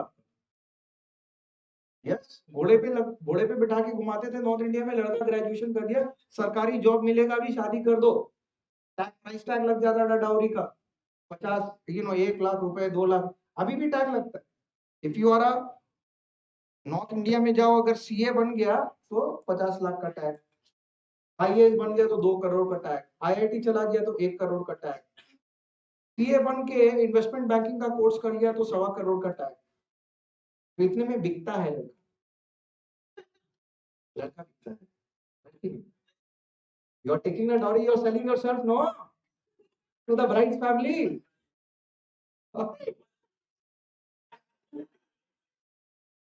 No problem sir, थोड़ा ज्यादा पैसा दे दो, मैं भेज देगा। I got nothing, no. That bugger, old bugger came and told me, Apollo hospital लेने का, मेरे पास भी बोलता है, देखा इंफॉर्मेशन मिला था डाउरी में अपोलो हॉस्पिटल ले लेने का, अपोलो हॉस्पिटल ले लेने का, but it was a good suggestion on the more.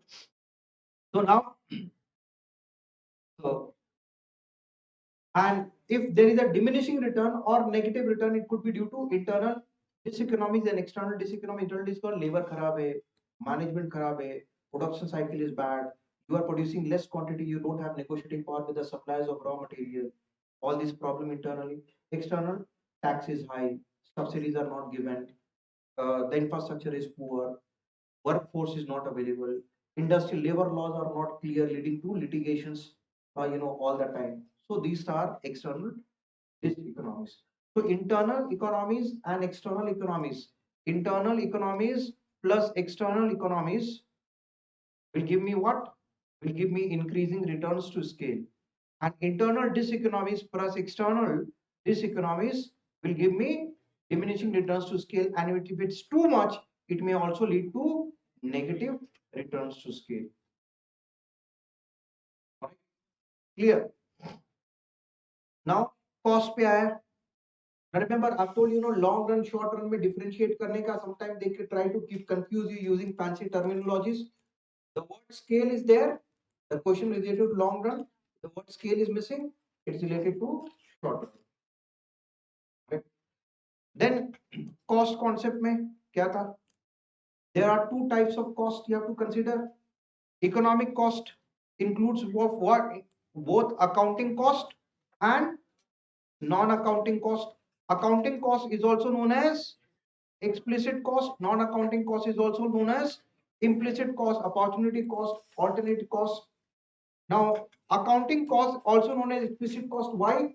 Because it can be explicitly recorded in the books of account. Again, why? Because it is paid to a third party. Who is a third party? Non-owner of the business.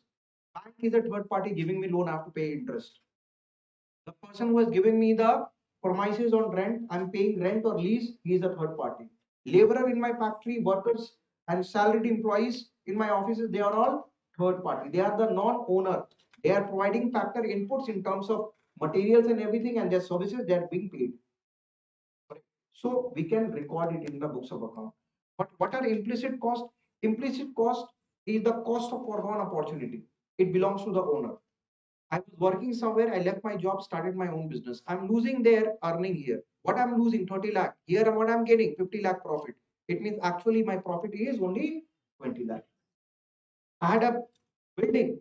I was receiving a rent of 30 lakh rupees every year. I'm using it for my own business. Will I give rent to myself? PL account में लिखा है rent paid to self, rent received from self. Accountant will go crazy. Right. So I have lost 30 lakh rupees of rent. My profit is 2 crore. Actually, my profit is 2 crore. No, I'm giving up 30 lakh to make a profit of 2 crore. It means eventually I'm making only 1 crore 70 lakh rupees of profit. So the cost and benefit analysis will not be complete unless you also take into consideration the implicit cost. You had some money in the bank account. You withdraw this money to start your business. The bank is not going to pay you interest. Whatever interest you are losing, that is your implicit cost. If I withdraw 1 crore rupees and I'm generating a return of only 5%, my profit is zero because the bank was giving me 5% without doing anything. So, in order to find out the economic profit or loss from the total revenue, what I'll have to do, I have to deduct accounting cost. What I'll get is accounting profit. Accounting P or L, profit or loss, it could also happen. And from this, if I deduct implicit cost, what I'll get is economic P or L, profit or loss. And four situations I've told you. If there is implicit cost, then economic profit will always be lower than accounting profit. If there is no implicit cost, then accounting profit, economic profit will be the same. Correct? If implicit cost is equal to the accounting profit, then you have zero economic profit. Zero economic profit is also known as normal accounting profit. And if implicit cost is higher than the accounting profit, then you are having economic losses. Four situations that we have covered. All the remaining costs that we covered later on were all explicit cost. So fixed cost kya hai? That cannot be recorded in the books of account. Sorry. पागल हो गया है बुढ़ा का बात 10 minute पहले किया ना this bugger is here I'm going to increase him. Baba Ramdev is living in my house right now. He came 2 weeks back. So now his blood anyways छोड़ो. Now fixed costs that remain fixed. Why it remains fixed? Because whether you increase or decrease the production, every day you are not going to invest into machine. The bank is not going to charge you higher interest rate because you are producing 1000 more unit or 1000 less unit. Even if the output is zero, same amount of fixed cost you will have to incur. Clear? And when I combine all the fixed costs, will I get total fixed cost? And we have seen that total fixed cost curve is a horizontal line. So on the y-axis we have cost, on the x-axis we have output. So whether I produce 0 unit, my cost is let's say 1000 rupees. Whether I produce 1 unit, 2 unit, 3 unit or 3000 unit, it will neither increase in this way nor decrease in this way. Right? Because as I've told you, the bank will neither tell you pay more interest or less interest depending on your production. Do you think the laborers in a company will ask more money if you're producing more? If they are on a fixed wage, they cannot ask. If you're on a variable wage, they can ask. So that's why you say that direct wages are variable. That's why you show in the trading account. If you're increasing your production, more labor hour will be needed. But salary is always fixed, so you show in a PL account. Hindustan Unilever ज्यादा shampoo बनाएगा तो salary नहीं देगा ज्यादा. Salary may increase maybe after 1 or 2 years, but every day you not. But a laborer who is working for 6 hours will be paid this much money. If he is working for 10 hours, he'll be paid this much of money. If he is working for only 2 hours, he'll be paid this much of money. So that is variable. Clear? So horizontal straight line, it doesn't begin from the origin. What is the reason? One reason. Reason because even if output is zero, total fixed cost can never be zero. It begins from a point along the x-axis. It is horizontal or flat line because fixed cost remains constant. Then you have variable cost. Variable cost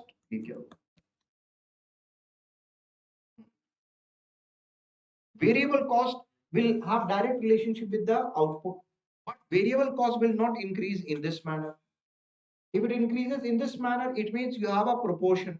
It means 1 unit produce किया 200 हुआ, 2 unit produce किया 400 हुआ, 3 unit produce किया 600 हुआ. It means there is a proportion for every unit increase you are incurring 200 rupees worth of variable cost. This is absolutely wrong. Because due to law of variable proportion, the variable cost will increase initially at a diminishing rate and then at an increasing rate. चाय का example दिया था याद है? When you make 1 cup of tea in a kettle that can make 6 cups of tea, you are underutilizing your fixed input. Second, when you're making 1 cup of tea, tea is a right. That's a tea example. So you know which actor he looks like? You don't. When I saw him first time, I thought it looks like that particular actor. There's a Telugu actor now.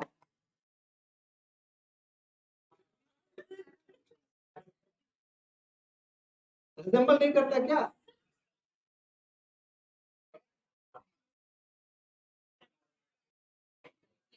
What is his name? Ravi Teja. हाँ. We have got our own Ravi Teja.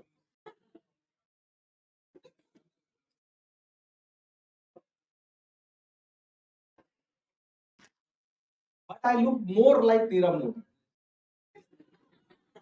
He looks less like Ravi Teja. I don't have any problem. पैसा है ना. So now, so what will happen when you're making one cup of tea? You're wasting some of the resources, some of the extract of the tea and everything. When you make 2 cups of tea, when you made 1 cup of tea, you boiled it for 10 minutes. When you're making 2 cups of tea, will you boil it for 20 minutes? No, you'll boil it for 15 minutes. It means you're saving that much amount of LPG. Correct? All right. So as you go on producing more and more, do you think when you made 1 cup of tea in 10 minutes, 6 cup of tea you will make take 1 hour to make? 20 minutes में बन जाएगा. But if you try to make one cup of tea in 6 kettles, the outcome is same, but the cost is very high. Right? That's why we say that large scale production will decrease your average cost. Right? When I make food for one person in a kitchen, एक person का बनाया दे दिया, फिर दूसरा person का बनाया भी दे दिया, तीसरा पर्सन का बनाया, you will find that your grocery expenditure will increase by 200-300% in a month. Right? It will increase. Wastage is increasing. And every week you need a new LPG cylinder rather than every 2 months or every 1 month.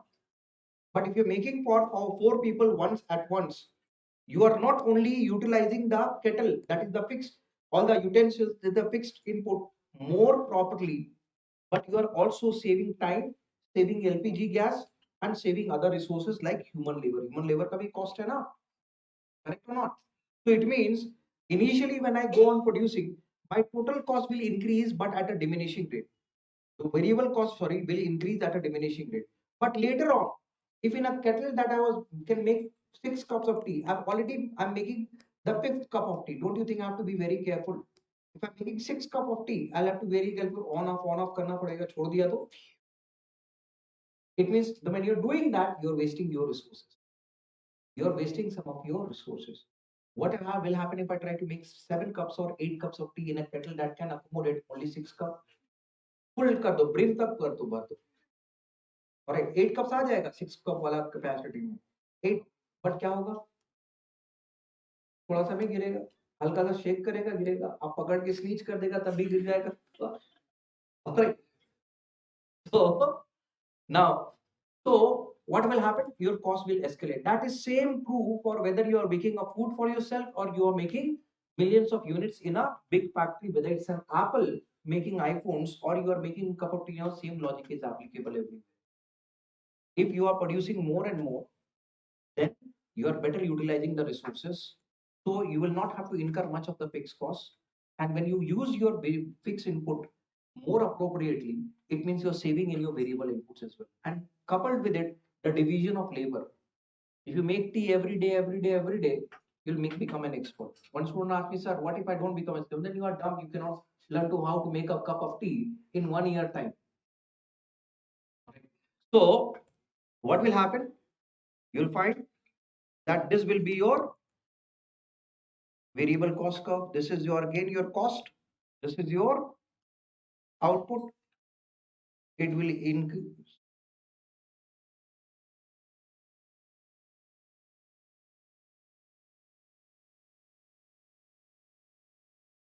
It will increase initially. थोड़ा सा गड़बड़ हुआ.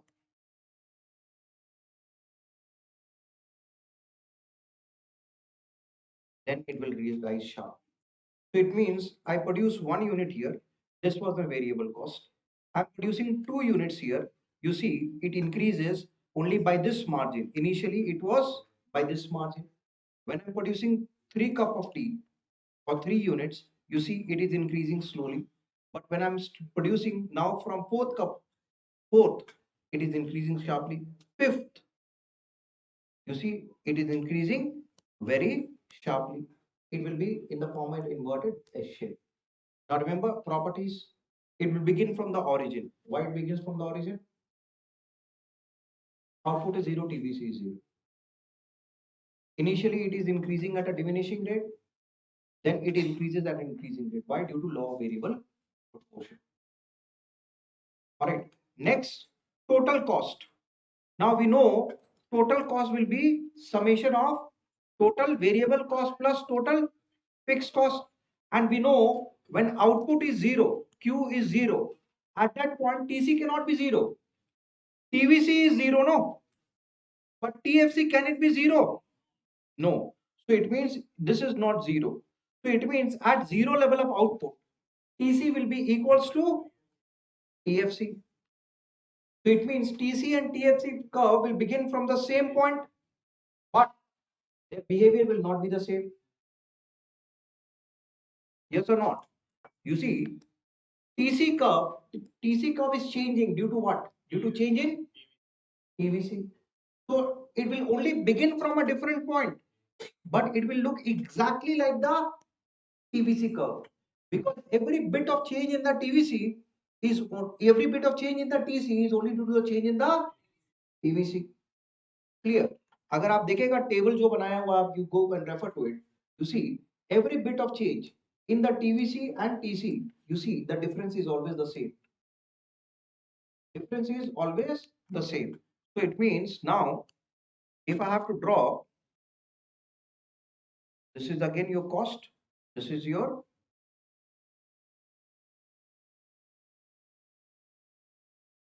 output, this is your TFC.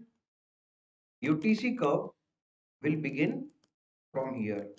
This is your TC curve, and TVC curve will begin from here. This is your TVC curve. So TC curve looks exactly like the TVC curve, only with the difference it begins from a different point. And they will be parallel lines. Why? Because the difference between them is due to TFC, and TFC remains constant. Correct? TFC remains constant, so they will never touch one another. Then we looked at average fixed cost. Total fixed cost divided by output.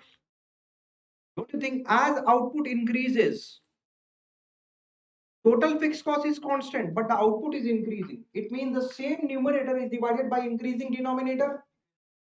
So don't you think what will happen to the quotient? What is the quotient? Quotient is the AFC, sorry. Quotient is the AFC. It will continue to fall down, but it will not fall down in the same proportion.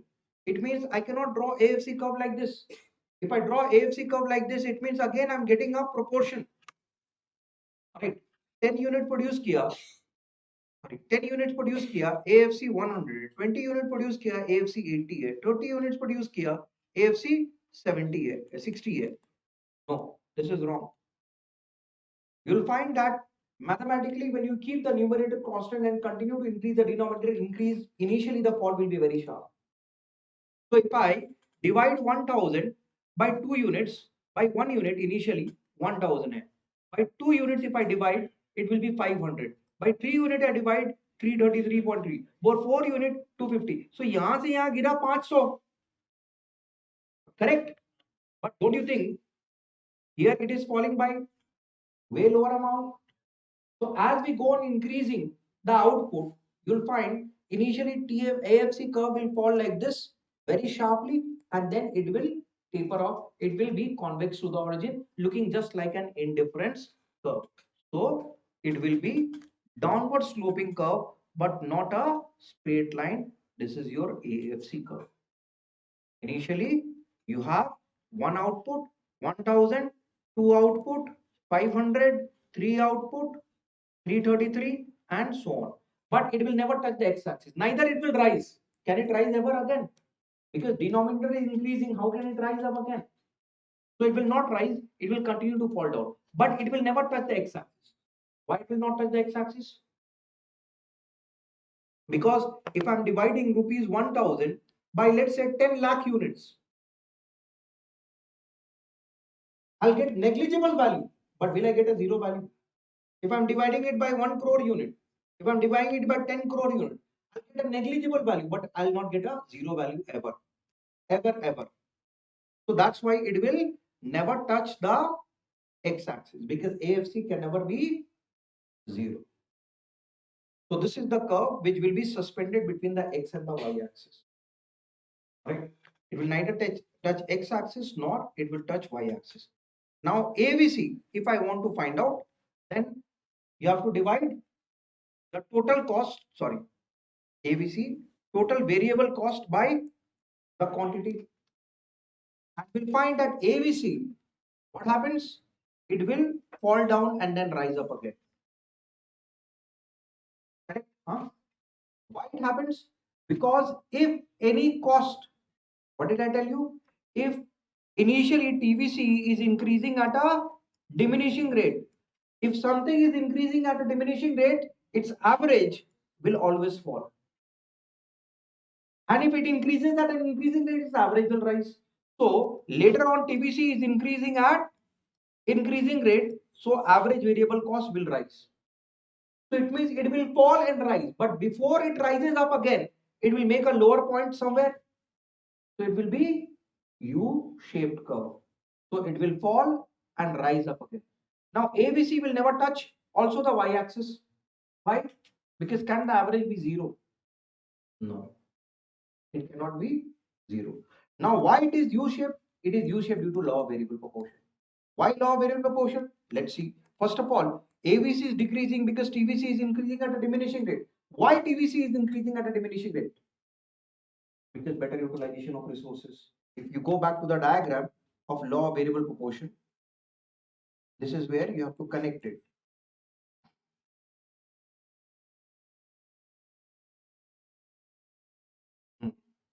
See here. You see, initially this much of input has given me this much of output. Now this is input. What input? Variable input. It means lesser input, more output. But I'm purchasing the input, no. Correct or not? I'm purchasing the input. So it means my input cost is increasing at an increasing rate or increasing at a diminishing rate. Increasing at a diminishing rate. With less input, I'm getting more output. It means less input cost. It means total variable cost is increasing at a diminishing rate. Why total variable? Because this is variable input. Correct? Later on, what happens? I'm again increasing my input. But what is the corresponding output? What is the corresponding output? Only this much. So now it means more input, more variable input, but less output. More variable input, it means more variable cost. More variable cost means total variable cost is increasing at a increasing rate. ज्यादा मैं को देने का तब variable input मिलेगा but इतना output आया it means total variable cost is increasing at an increasing rate.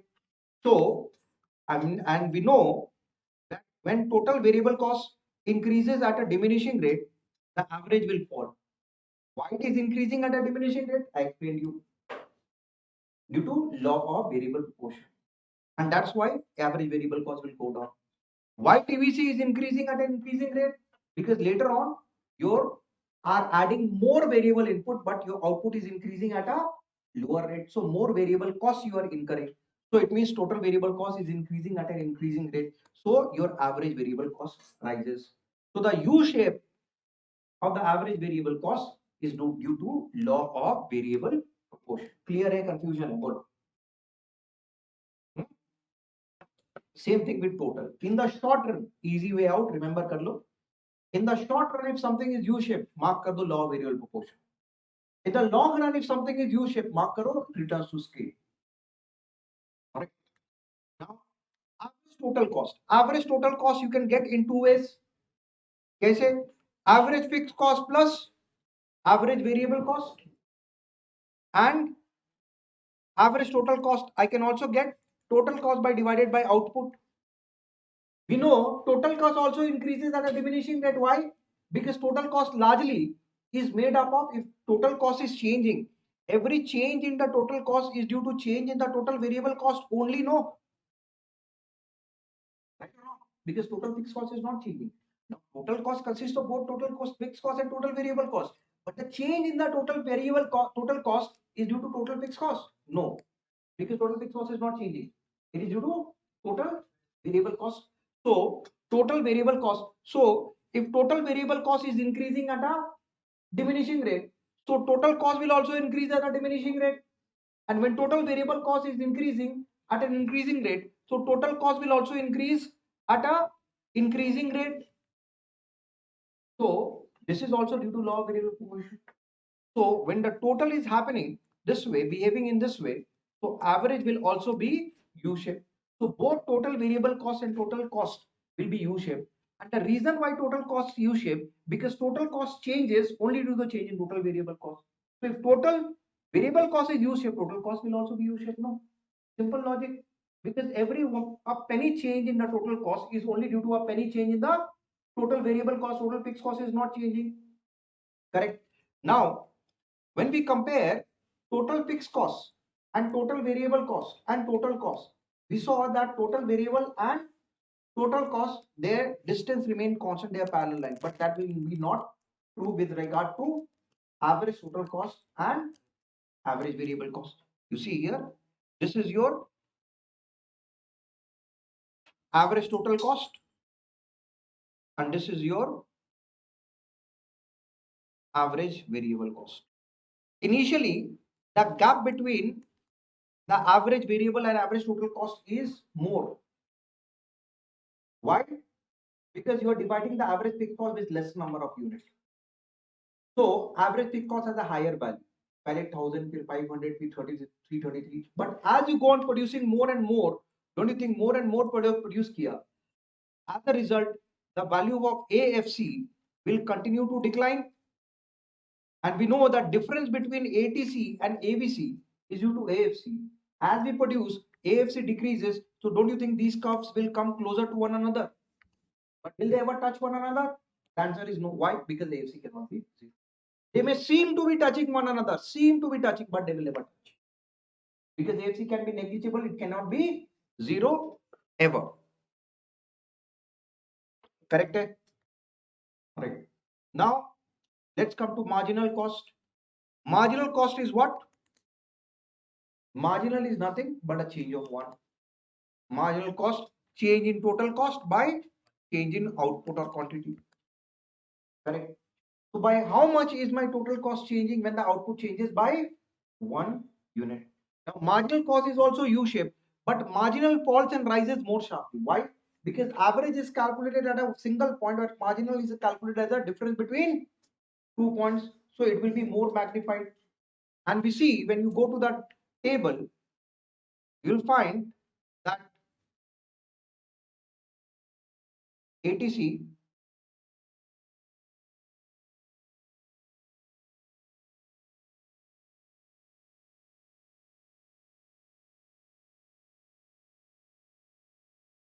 ABC. Marginal cost curve will cut both ATC and ABC curve from below from their respective lower point.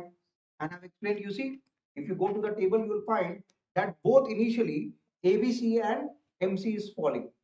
And then by the time ABC rises, MC rises more sharply than the ABC. So the cut will happen from below. Same logic for ATC.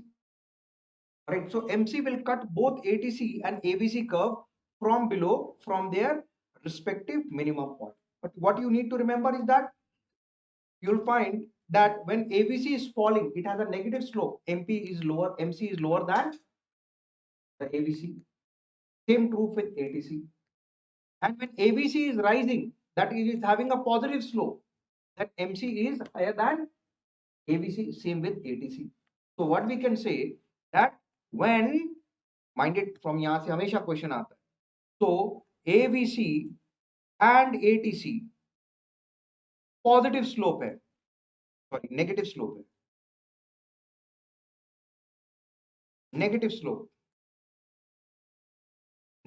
it means falling.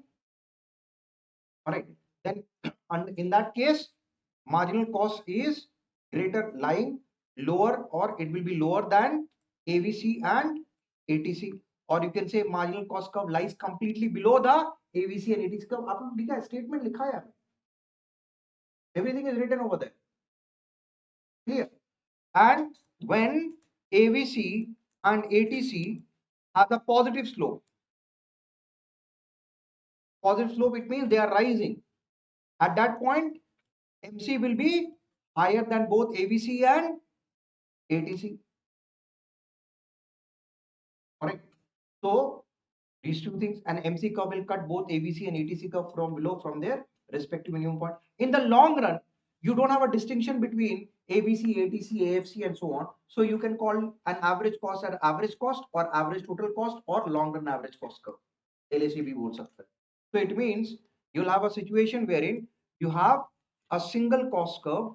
You can call it AC or ATC curve, and this is your marginal cost curve.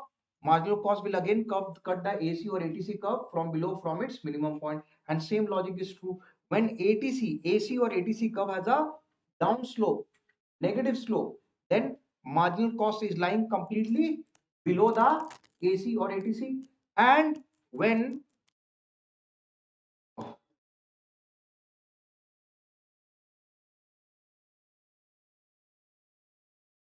and when if AC or ATC curve has a positive slope, then marginal cost is lying completely above the AC or ATC curve. But most important thing you must know here is that MC will determine the AVC, AC or ATC. Vice versa is not possible. Remember that height example. It means when I say that MC is increasing, then I can also conclude, यहाँ पे conclude कर सकता है, conclude that AC or ATC must also be increasing. When I say MC is decreasing, then we can say that AC or ATC must also be decreasing. But I cannot conclude. What I cannot conclude. When AC or ATC is rising, MC is rising. No. When AC or ATC is falling, MC is falling. No. Cannot be concluded. Cannot be concluded. So it means vice versa यहाँ पर नहीं होता. So when they give the question MC is increasing, what can be concluded with regard to AC or ATC? You'll mark the option which says that AC must be increasing, ATC must be increasing. And if MC is decreasing, AC or ATC must be decreasing. But if they give the question AC or ATC is increasing, what can be concluded with the MC? Cannot be determined. Or marginal cost may rise, fall, or not change, cannot be said. Correct. And numerical example आपको दिखा दिया था, याद है? Or do you want me to show it again? Yes. Okay. You see, height example याद रखो ना रे बाबा. Height example याद है? सब भूल गया. If there are 100 students in the classroom, right? I want to take an average height. What will I do? Now everybody is not of the same height. Somebody may be 6 feet, somebody may be 5 feet, somebody may be 4.5 feet. If I add up everybody's height divided by 100, I get an average height. Average height I got 5 feet. That doesn't mean that everybody is 5 feet. It means somebody may be more than 5 feet, somebody may be less than 5 feet. Average is 5 feet. Now somebody knocks on the door. Marginal है. पहले नहीं था, अभी आ रहा. 101st person. He opens the classroom and he enters the classroom. This bugger is 6 feet 7 inches tall, or 6.5 feet. Now the marginal person's height is more than the average height of the classroom. If I add him again and then take an average, now dividing by 101, will the average increase or decrease? My small margin or big margin, that's not the concern. Will it increase or decrease? You tell me. Increase. So can I conclude the marginal person's height was more than the पीछे नहीं देखने का, नहीं आ रहा. Marginal, there was a door, that's what I'm saying. The marginal person's height was more than the average, it pulled up the average. If suppose same example you repeat, 100 students are in the class, average height is 5 feet, somebody knocks and enters the classroom, and I cannot find anybody, then I have to look down to 4.5 feet tall or 4 feet tall, enters the classroom. And then I take an average. Marginal is lower than the average. What will happen? Average will go down. Clear. Numerical example आपको क्या दिया? So it means let's say, can I say average increases, decreases, marginal? Let's say if I lock you all in the classroom for 6 months, big boss khelo andar. All right. Some of you may gain some height, but nobody is entering or leaving the class. Correct? So some of you will get even 1 centimeter height. Average will increase by a small amount. But can I calculate the margin? No. For marginal change must have happened. So here the average has changed, but marginal cannot be calculated. So if suppose, let's say this was my output.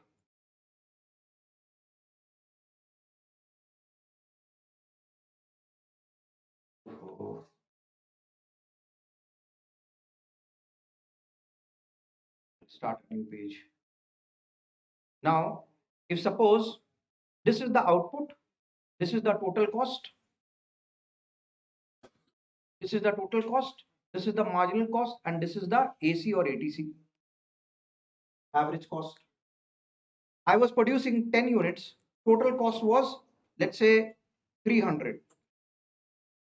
Marginal cost you cannot find out because change has to happen. Average aage kitna? Average is 30. Now when I'm producing 20 units, so for 10 units 300 cost, for 20 units 600 cost hone mangta. But what I do, law of variable proportion hua or returns to scale hua, I'm incurring only 500 rupees. Now what is the marginal cost? Change in TC is how much? 500 minus 300, 200. Change in output is how much? 20 minus 10. So 200 by 10 is 20. Now don't you think this 20 is lower than the previous average? Because I'm comparing the previous average when the new person enters the classroom with the new person's height. So when the marginal is lower than the previous average, if I take an average here, 500 by 20, will I not get 25?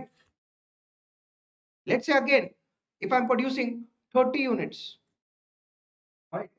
And let's say from here to here it increased by 200, from here to here it increases by 600. Now if I take the marginal cost, what is my marginal cost? Marginal cost is 10, 600 minus 500 divided by 30 minus 10, 20. So now again, my marginal is lower than the previous average. If I take the average, how much I'll get? Will I get more than 25, less than 25? Less than 25, I'll get 20. So can I conclude here that when marginal cost is falling, then AC or ATC will also fall? Correct? Now suppose if I'm producing 40 units and I incur a cost from here to here, let's say it increases to 1000. Now what is my marginal cost here? 40 हुआ ना? So marginal cost is higher than the previous average or lower than the previous average? Higher than the previous average. If I take an average here, what will be, how much it will be? 25.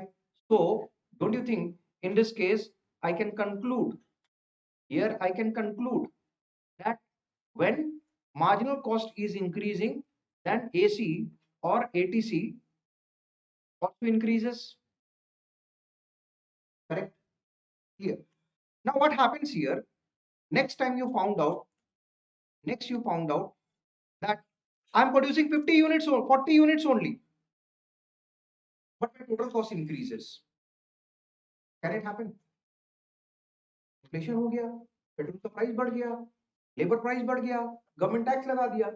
There can be numerous things that can increase my cost of production. So now my cost of production increases to 1200 rupees for 40 units. Question is, can I calculate marginal over here? Can I calculate marginal over here? क्यों नहीं calculate कर सकता? नहीं कर सकता. Why? Because if I try to do that, I'll get infinite value. KGTC 1200 minus 1000, that is 200 divided by 40 minus 40 0. So I cannot calculate, but can I calculate average? Yes, average कितना हो गया अभी? 30 हो गया. So average has increased, but marginal cannot be calculated. There could also be a possibility. I'm again producing 40 units, but my cost falls down to 800. Again, can I calculate marginal? No. But can I calculate average? Yes, 20. So it means, can I conclude here that when average AC or ATC increases or decreases, nothing can be concluded about MC, that is marginal cost.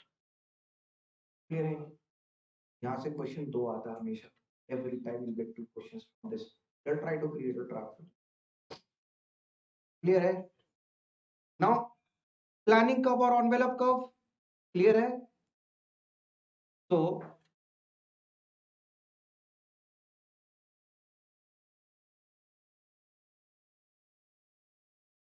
BCK में तो कोई problem नहीं है ना. BCK में क्या problem होगा? कोई प्रॉब्लम नहीं क्या बीसीके में? थ्योरेटिकल है, पढ़ लेने का. सेकंड चैप्टर में हो सकता कुछ हो तो पूछ लेने का. Right. Third and sixth chapter do not bang your head over it. Right. In 40 marks. No, I didn't get you. Third and sixth chapter. Sometimes is 3 questions, sometimes is 5 questions here. Correct. Sometimes 5-6 questions भी आता है. But the thing is, tell me one thing. Input देखो ये 2 chapter में आपका help नहीं कर सकता है. अभी मैं आपको याद कराएगा क्या? अदानी है, गौतम भाई अदानी है, अदानी ग्रुप का हेड. हाँ. या फिर वो क्या है, एप्पल का हेड वो है. मैं याद कराएगा क्या? No, it's not possible for me to do. Right. There is I am helpless. Concept पूछो, आरबीआई का कॉन्सेप्ट ये क्वेश्चन में बता देगा. डायग्राम पूछो, मैं बता देगा. अब आरबीआई का रीजनल ऑफिस कहाँ का है भाई, देख लो. ऑलराइट. वो आपका भी टाइम वेस्ट है, मेरा भी time waste. So what you can do, you just read it through. Don't kill yourself over that. Input and output बहुत गंदा है इसमें. आपको इतना टाइम वेस्ट करना पड़ेगा. This time you should give in business economics in chapter 1, 2, 4 and 5. तो 3 and 6 रखो. ऐसे होता है ना, क्रिकेट प्लेयर में एक्स्ट्रा में रखा है, इनको एक्स्ट्रा में रखने का ऑप्शन में. हो सकता है वापस प्ले करने के लिए लाना नहीं पड़े. But focus on chapter 1. Chapter 1 is very easy. Different types of organization. उसमें कुछ है नहीं, फैक्ट ही है सब. और आपको पता है स्कूल में भी वही पढ़ा. ओपीसी का क्वेश्चन आ सकता है, स्मॉल कंपनी का भी आ सकता है question. Right. Advantage disadvantage LLP का आ सकता है. Hybrid, every time favourite question है, विच का organization is a hybrid organization, that is LLP. ये सब क्वेश्चन है. बिजनेस एनवायरनमेंट से भर के क्वेश्चन आएगा, अच्छे से पढ़ लेना. चैप्टर 4 एंड 5 से भर के क्वेश्चन आएगा. अभी चैप्टर 5 में भी आप देखो. अब आईआरडीए में कितना मेंबर है कमिटी में, उसका 14 आर्टिकल 14 जो है, it decides the power and IRDA. अब इसमें क्या बताएगा? 14 है तो है. Right. Clear. Wherever explanation is needed, I have explained. तो अच्छे से कर लेना. चैप्टर 3 और 6 को एज अ बैकअप ले रखना. वो बैकअप भी नहीं देगा, बकवास है. Right. So give more time to business economics because you have a sectional cutoff. You don't have a subject cutoff. Sectional cutoff. Right. आपका एक ही पेपर में बीसीके और क्वेश्चंस और बिजनेस इकोनॉमिक्स का क्वेश्चन है. पहले बिजनेस इकोनॉमिक्स का सड़ा सट कर लेने का. बीसीके का क्वेश्चन आया, आप राउंड राउंड करते जाओ, बाद में आके देखेंगे. राइट. बाद में आके देखेंगे. अभी बिजनेस इकोनॉमिक्स का आप कर लिया, 60 में 40-45 क्वेश्चंस हो गया. उसके बाद टाइम बचा. टाइम बचे मतलब तो फिर आप टाइम बचेगा. उसके बाद you can go, because you remember one thing, in the first 1 hour if you are able to crack 40-45 question from business economics, your psychology level will be here. फिर आप आराम से कंफर्टेबली करेगा. और पहले बीसीए में बीसीके में लटक गया ना, अभी सोचेगा हेडक्वार्टर कहाँ है, रीजनल अहमदाबाद में है, कहाँ पर है, इसका चेयरमैन कौन है, गौतम भाई है या गौतम क्या है. अभी भारतीय एयरटेल का विट्ठल है सीईओ या मित्तल है सीईओ. एक सीईओ एक सीएमडी है. अभी बजाज ऑटो का बंदा मर गया है, अभी भी बोलता राहुल बजाज. तो some names are funny, you can remember. I've told you, no, that उसका कौन सा था, ह्यूलेट पैकर्ड का था क्या. देखो मैं भी भूल जाए, नाम चेंज होता रहता है. The thing is, I'll remember the name of the CEOs in which companies I have invested. Right. Asian paint मान लो सिंगले है, वाईसी देवेश्वर था, अभी चला गया, मर गया, 2 साल तक पूछता रहा आरटीसी का चेयरमैन कौन। Anyways, so do not kill yourself over that, just as a story book before you go to bed। No कैसे पढ़ने का मैं बता दे रहा, सिंपल। आप सोने जा रहा है रात को, आप इंस्टाग्राम और फेसबुक और व्हाट्सएप या फिर यूट्यूब करता वो मत करो, 10 मिनट सिर्फ देख लो एक बार, आराम से नींद आ जाएगा। देख लिया, बुक को वहीं रख दो, फिर सोते समय 10 मिनट फिर से देख लो एक बार, तो बना हुआ चाहो पीछे खत्म हुआ, फिर से देख लो, 4-5 दिन ऐसे करो, आपका मेमोरी में नाम आ जाएगा। Now when you're seeing the question, no, subconscious level पे stored है आपका, आपको gut feeling आ जाएगा, you can mark it। But for 4-5 question, don't kill yourself, focus on business economics। So LSE curve,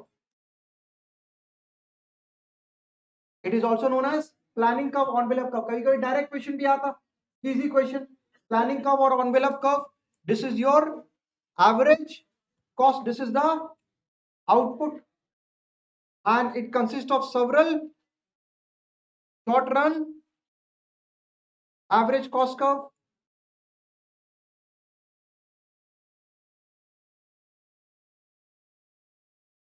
all right। Each of this plant, each of this curve represents a plant. When I put one plant, initially if I'm not using it to the fullest efficiency, then my cost will not be minimum। Now remember, the most efficient level of production is the point wherein your average cost is lowest, because from that point transition happens। So it means if I'm producing here this many output, if I produce more number of output, you'll see my average cost will come down। It is better to produce highest level of output because better utilization of that plant happens। But if I try to push the same plant to produce more than what its maximum capacity, what will happen? With your output will increase, but your average cost will also increase। You cannot push any machine beyond its maximum capacity। You can optimally use it, you cannot use it more than optimally। So economic tells you what? Remember the sweet example I gave you? Right? Yes or no? याद है कि नहीं याद है? भूल गया? नहीं याद है? Very important diagram because 4 questions you can expect from here। Simple। मैं क्या बताया था आपको? Those who can अभी absent जो किया वो तो पता नहीं मेरे को। I wanted to, this is the example I gave। I'll not give any other example because this example you can also remember those who have forgotten it। I want to sell 1 lakh units of sweets। My place लिया, I've taken a place on rent or I've bought a place। This is my store, this is my kitchen wherein 30 laborers will work full time। If they work full time, they'll be able to produce 1 lakh units। So sir, why 1 lakh? Because I'll start my business according to my capital base, right? So 1 lakh, you can for 10 lakh। So 1 lakh liya।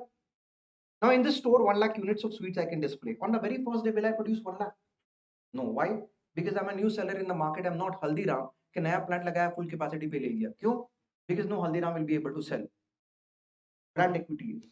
If I open a McDonald's shop, I know people will buy। But if I open Shan shop, burger, who the hell will come? Huh? You will come। All right। So, but that's it। I cannot expect others to come। So the thing is, that's why I will produce lesser number of quantity। Let's say I'm producing only maximum I can use, I'll in that kitchen utensil, this is nothing but my factory, all right?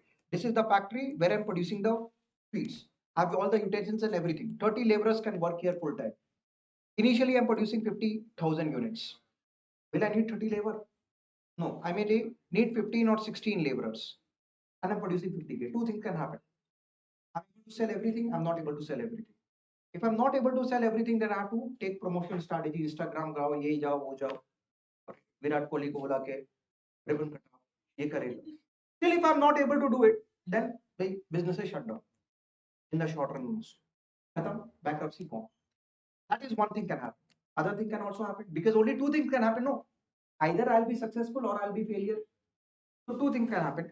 So let's say I'm able to sell all 50K units and the demand for my product increases। Now the thing is, how will I find out the demand for my product is increasing? If you're a businessman, you will get an idea how। Let's say you have a shop, Your opening time is 9 o'clock morning till 9 o'clock night. By the time 4 o'clock or 5 o'clock in the evening, your stock is over. It means the store is empty. Sab kuch big gaya. And still, consumers come and they demand the product. And you say, sir, please, khatam ho gaya stock ka lane ka. It means it gives me an idea that demand is more. If I would have produced 70,000 units also, I would have been able to sell. Next day, what I'll do, I will increase my output to 75K. Do I need to take another place on rent? No. Why? Because maximum capacity is not reached. Do I need to buy another equipment? No. Do I need to take another store? No. So it means fix will not change. Variable will change. What? I need more labor. Now 15, 16 labors will not do. I'll put in more labor, 22, 23 labors will work. I need more material, more sugar, more cream, more everything, more milk to make sweets. I'm producing 75K. Again, I find out demand is increasing. Next time what I'll do, full capacity, pura 30 labor laga diya. But I'm not changing any of the fixed input. So I'm producing 1 lakh units. I become popular. Must mithai wala ho gaya. Abhi demand बढ़ रहा. Now, can I produce 1.5 lakh units in this place? I have to put in 45 laborers. अभी एक pan में एक बार में 100 रसगुल्ला बनता. मैं 200 रसगुल्ला बनाएगा. Quality deteriorate, spillage will happen, cost of production will increase, and in the store also, it can accommodate 1 lakh units of sweets. If I clutter it with so many sweets, it will affect the perception of the individual who is walking into the showroom. If you enter into the showroom and you see it's untidy, you will not want to enter it again next time. Maybe on that day you'll buy, next time you'll not go. I know this is going to happen. Businessman knows this is going to happen. So what will happen? I have reached the maximum potential of this small plant. मैं जो plant लगाया था, उसका maximum potential I've reached. I'm producing here. So economics tells me that, sir, if you want to produce more, buy another plant. The moment I put another plant, I'm jumping from the short run to the long run. And again, the same process will be repeated. So I will go on putting more and more plant as I go on producing more and more. So it means if I put second plant, if I'm producing underutilizing this plant, again, output is more, but the average cost is even higher. Lower than before, but it's higher. No, I know that if I produce to this point, my average cost is going to fall down. Now, when average cost is falling down, that doesn't mean total cost is falling down. It means total cost is increasing at a diminishing rate. I reach the maximum potential of this plant, productive efficiency what here. If I use the same plant again, so I can produce more, but my average cost is rising. What economics tells me? Buy another plant. So when I use this plant, see, I'm producing even higher, but my average cost is falling down. Put another plant, average cost is falling. Put another plant, average cost is falling. It means what is happening here? If suppose if I draw a tabular representation of the thing. So this was my output, this was my total cost, this is my LAC. This is nothing but AC or ATC. Okay. I was producing 10 units. My total cost was 200 rupees. My average cost was 20. I'm producing 20 units. It increases to 300. Now you can keep it in millions as well. So it will be 15. So now you see total cost is increasing at a diminishing rate due to which average is falling down. If I'm producing 30 units, you got 360. It means now 12. If I'm producing 40 units, 400. It means you're getting 10. Clear or not? So we can say that LAC increases if TC is increasing at a diminishing rate. I'm producing more, but is it a possibility that TC will decrease when I'm producing more? No. TC will increase, but at what rate is it increasing? It is increasing at a diminishing rate. Since it is increasing at a diminishing rate, that's why LAC is falling down. And now if I produce 50 units and if it increases to let's say 600, then don't you think my average will increase to 12 again? But now it increases at an increasing rate. So after reaching the lowest point, if I continue adding the plant, I'll not get the same benefit. My average cost again increases. It means I'll get benefit only to this point. But if that is the case, no business can become ever a big business like Apple, like Coca-Cola, like Maruti, like Bajaj, like Reliance, like so many Indian companies and foreign, Fortune 500 companies. So what they have done, that this rule is violated. It means, is it a possibility that I continue to produce, but my long run average cost curve rather than increasing back? If I ask you which is the best point to produce for me, don't you think This is the best point to produce for me because my average cost, long run average cost curve is lowest. What if I continue to add the plant and my LAC doesn't rise up? What if it becomes absolutely flat after reaching its lowest point? It means here, this is your average cost, this is your output. After falling down to the lowest level, it will become flat. This is now your LAC curve. Now you can continue to add more and more plant, but after reaching the lowest point, it will not rise up again. It will become flat. That doesn't mean that the cost is not increasing. It means cost is increasing at the same rate. So it means if I go back to the table and draw, complete the table to show this phenomena, then what will happen? Table. Yes. After reaching the lowest point, my average will become constant. It means 10, 10, 10 हो जाएगा. So I'm producing 60, 70 units. So यहाँ पे 500, यहाँ पे 600, यहाँ पे 700. It means cost is increasing as the output is increasing. But my average has become constant because the cost is increasing in the same proportion with every 10 unit increase in the level of output. So when it can happen, it means total cost is increasing at a constant rate. After reaching the lowest point, the LAC curve doesn't rise up again. It becomes flat. It happened due to advancement in technology. Technological advancement will help you achieve this complete with the banking example I've given you. Remember, Indian banking system. 40, 50 years back when there was no internet, bank branch cannot expand beyond a certain point. Because if you have too many people going to one bank branch, everything is done in pen and paper, the bank employee will commit suicide. Correct? But today, people don't have to go to the bank. So one branch can have 20 million account holders because none of them are going to the bank. Why? Because everything is done through an app. You don't have to withdraw money. UPI se bhejo. Correct or not? Correct. So how many times have your parent gone to the bank in the last 1 year? You tell me. Have they gone every month? 1, 2, 3 times maybe. That's it. I've not visited my bank branch in the last I visited in 2011 sometime in Delhi. 11, 12 में visit किया था अभी तक bank branch नहीं है दिल्ली में है bank कौन जाएगा क्या करेगा क्या करेगा because everything is done through UPI. I don't have black money. So all bank transaction से होता है because stock market investment is visible to the government. Government एक पैसा लेगा आपसे पैसा आया टैक्स भरो right. So now so after reaching the lowest point, you will become, it will not rise up. Remember technological advancement. Now, remember that if where those 4 questions they can ask you from, I've told you. Remember, क्या आपको ये बताया था भाई? LAC है. So if I divide it into 2 parts, here is the negative slope. Here is your average cost. Here is the output. Now, average cost is falling with the increase in output. It means you have negative slope of LAC. Negative slope is good. Remember, negative slope is good. It's not bad because your total cost is increasing at a diminishing rate. When cost is increasing at a diminishing rate, means returns are increasing at an increasing rate because cost and returns are inverse relationship. If your debit side on the PL is going to increase, your net profit will decrease. If your debit side decreases, then your PL will increase. So don't you think debit and credit side have an inverse relationship? Clear? So here also same logic.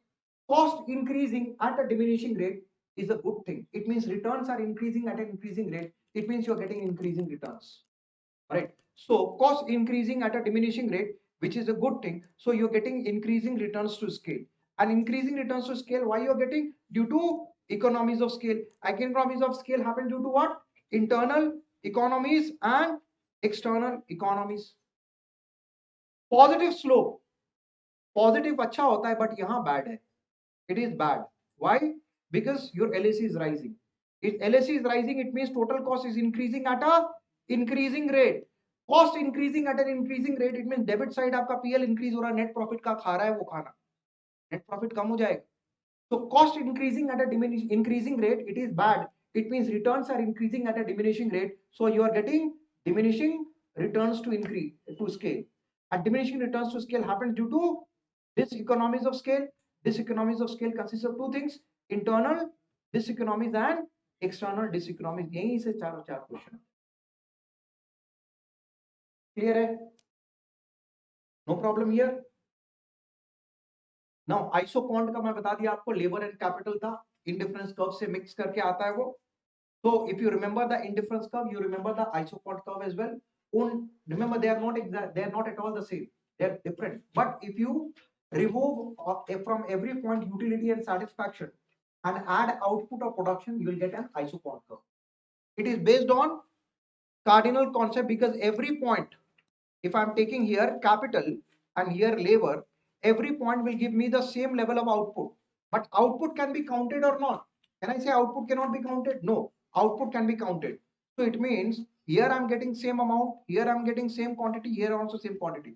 It means isocont curve is also known as equal production curve. It tells you at what combination of different combination of labor capital giving you same level of output. And remember all the properties of indifference curve. Remove the satisfaction or utility part, add production, you will get the isocont curve. Revenue concept. Revenue concept क्या था? Revenue में we had a relationship between TR, MR and AR, and we have told you that if I have to calculate TR, then TR is nothing but quantity into price per unit, and we know that AR is what? TR by quantity. TR we can write as P into Q divided by Q. Q you cancel, so AR is always equals to price. Correct. MR is nothing but change in TR by change in output. Correct. Now change in TR by change in output. Now relationship between MR and elasticity I've told you. Initially, if you look at the table, if I'm reducing the price, if price is reduced and TR is increasing, it means the demand is elastic. Now understand the outlay method here. When in outlay method, when E is greater than 1 and the price is reduced, we know E is greater than 1, price and expenditure move in the opposite direction. So price reduces, expenditure increases, and we know consumer expenditure and sellers revenue are directly related, because what I spend is what they are going to earn. No, Apple उतना ही revenue बनाएगा जितना लोग Apple phone खरीदेंगे. So can I replace expenditure with revenue? If I say that when E is greater than 1, then price decreases, total expenditure increases. If consumer is spending more money, then total revenue of the seller will also increase. Can I say this? Because revenue of the seller is equal to the expenditure of the consumer. So when price decreases, TR increases, it means demand is elastic, it means E greater than 1. If price decreases and TR remains constant, then demand is unitary elastic. How? E equals to 1 hai. How? Because we know when E equals to 1, whether increase or decrease in price, expenditure remains same. Consumption decreases. If you decrease the price by 10%, give me 10% of discount, I will buy 10% extra. But I'm giving you back the same what I'm saving. So you're getting back what you are giving as a discount. So are you getting anything back extra? No. Am I? Because I'm not spending anything extra. You gave me 10% discount, I bought 10% extra from the same money. Neither I'm spending anything. When I'm not spending anything, I'm buying more. But am I spending anything extra? No. If I'm not spending anything extra, how can you earn anything extra? It means when E is equals to 1, increase or decrease in price will not affect the expenditure of the consumer. It means total revenue of the seller will also remain same. And when price decreases and total revenue decreases, when E is less than 1, what happens? Price decrease, price and expenditure move in the same direction. Correct or not? Price and expenditure move in the same direction. When E is less than 1, whether price increases or decreases doesn't matter. Price increases, expenditure will increase. Price decreases, expenditure will decrease. So when I decrease the price, the expenditure of the consumer will also decrease. And when expenditure decreases, don't you think total revenue will also decrease? So it means we can say demand is inelastic, that is E less than 1. Clear? So remember one thing, when total revenue is decreasing, understand one thing, when I decrease the price and total revenue is increasing, it means MR is positive or negative? MR has to be positive, correct or not? Because why? Because TR is the summation of MR. No. If MR is negative, how can TR increase? Understood? When I decrease the price and now TR doesn't change, alright, TR doesn't increase, then it means MR must be equals to 0. Then only TR is not changing. Because if MR का value कुछ है, तो वो TR से add या subtract करेगा. Alright. And when price is decreasing and TR is decreasing, it means MR must be negative. So when price decreases, total revenue is increasing, MR is positive, I can also say demand is elastic. When price decreases, TR remains constant, MR is 0. It means TR is constant, means consumer is not spending anything. It means E has to be equals to 1. And when TR is decreasing with the decrease in price and MR has become negative, it means with the decrease in price, consumer expenditure is decreasing. That's why total revenue is decreasing. It means price and expenditure is moving in the same direction. It means E has to be less than 1. Right. Clear? And this diagram, if you remember, are you noting down again? So, if you remember this example, this was your AR, this is the MR, here you have revenue, here you have output, this is your again output, this is your again revenue.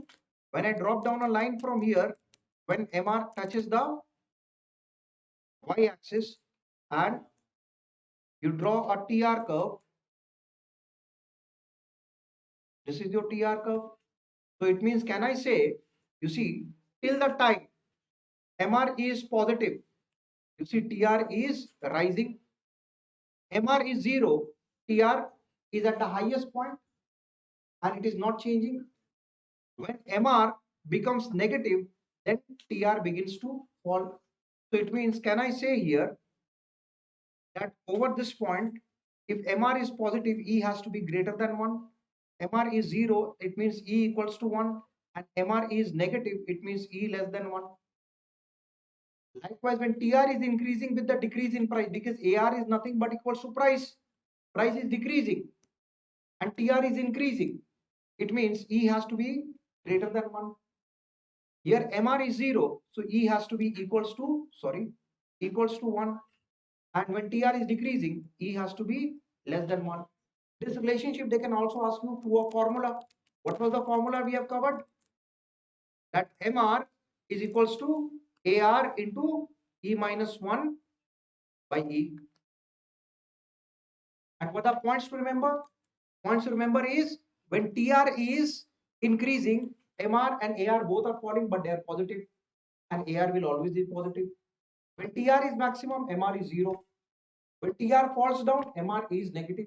AR curve is also known as the demand curve, because MU is known as the demand curve because MU gives the desire to buy, but only desire will not create demand. You must have the ability to pay, that is the purchasing power. So if the price is not within my purchasing power, MU will not create demand. So MU must be coupled with the ability to pay, and ability to pay is determined by the price, and price equals to AR. So both MU curve and AR curve is known as the demand curve because they will affect the demand of a consumer, because It will affect, one will affect the desire, one another will affect the purchasing power. Clear? All right. No confusion. Fourth chapter में perfect competition, any problem है यहाँ पे बोल दो, मैं resolve करा देगा. If you have any problem you ask me that.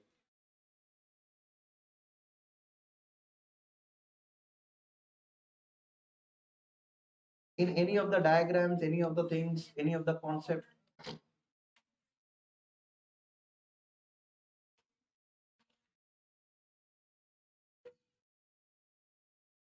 Remove this one.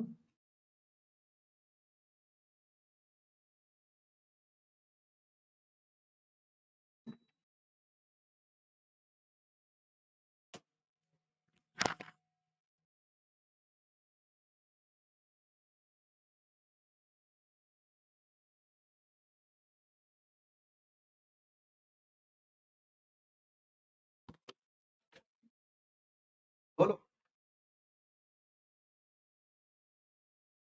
I'll ask you, tell me whether you have confusion. Now you are searching, better let me ask. Characteristic में तो कोई problem नहीं है. Characteristic में कोई problem नहीं है. Then the problem may come with regard to marginal revenue and average, relationship between maximization of profit. उसमें प्रॉब्लम है. Equilibrium का, form equilibrium and industry equilibrium. Profit and loss में कोई प्रॉब्लम है. AR ADC comparison, this diagram.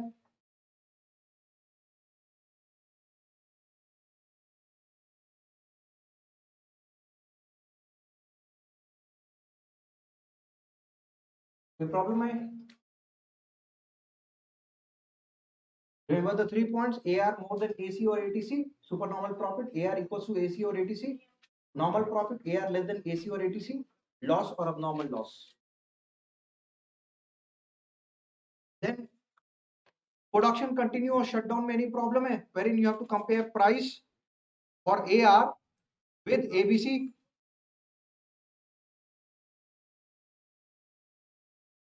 कोई confusion to anybody? No confusion. So I should ask question from you.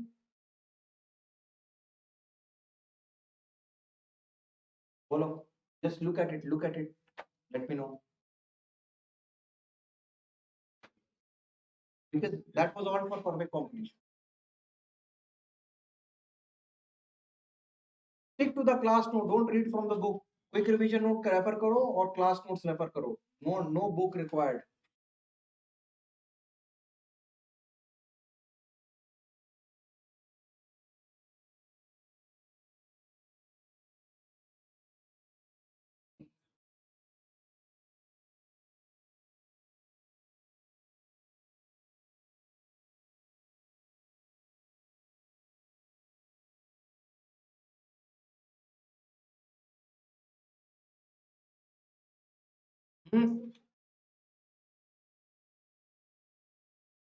Any monopolistic oligopoly किनके demand का?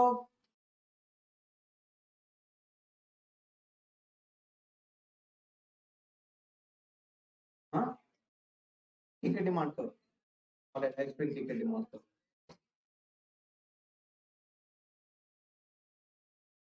Price rigidity.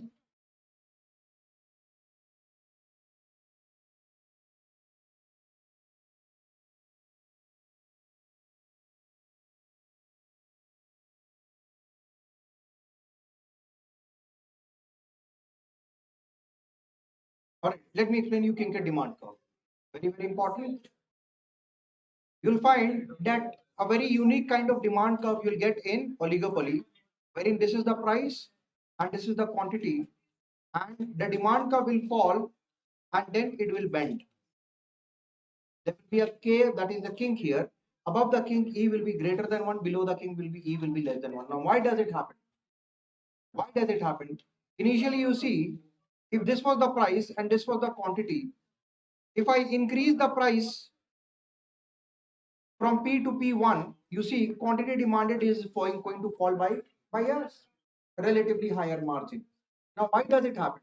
Because when I increase the price, others do not increase the price in the same way. Let's say I am one seller and 4 or 5 of you are my competitor. We are competing with each other. When I increase the price, let's say I increase the price by 30%, and we are selling similar commodity. Don't you think you people will be happy? Why? Because my consumer will run to you. I will lose my consumer, you will gain the consumer. Now, it's not that you will not increase the price. You may increase the price by maybe 10% or 5%. Some of you may not increase the price. So it means you are price rigid. You are price rigid because you are benefited as my customer is going to you. So when I increase the price by 30%, you increase the price by 5 or 10%. There is a big price difference between my product and your product, despite the fact we are selling similar product. So don't you think that will become a cause of concern for the consumer, and it will increase the response of the consumer, and large chunk of the consumer will run from me and go to you and buy your product? So don't you think the demand will fall by a relatively bigger margin because there is a big price difference between my price and your price? So that's why above the king, the demand will become elastic, because I have increased the price by 30%. You have increased the price by 5 or 6 or maybe 7, 8% or 10%. There is a big price difference. And when there is a big price difference, consumer will become volatile and they will go and buy your product. And the demand for my product will fall significantly. So price rigidity works. But what if I reduce the price? If I reduce the price, initially I was increasing the price. What if I reduce the price from P to P2? Now this was the original quantity. Do you think the demand increases by a bigger margin? No. Demand increases from this point to this point only. Now, why I don't get the same benefit when I reduce the price? When I increase the price by 30%, I lost 40, 45, 50% of the consumer.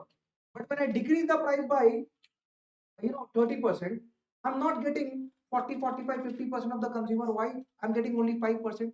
What happened? Because now when I decrease the price, you will not be price rigid. Why? Because when I decrease the price, this reverse thing will happen to you. Your customers will start coming to me. Will you like that to happen? No. Will you sit down idle? No. You will quickly reduce the price. It means only till the time when I have reduced the price and you haven't reduced the price, there is a price difference, consumer flow will happen. But the moment you realize, very quickly you will also decrease the price. And so what will happen? Consumer flow will stop. That happened in telecom.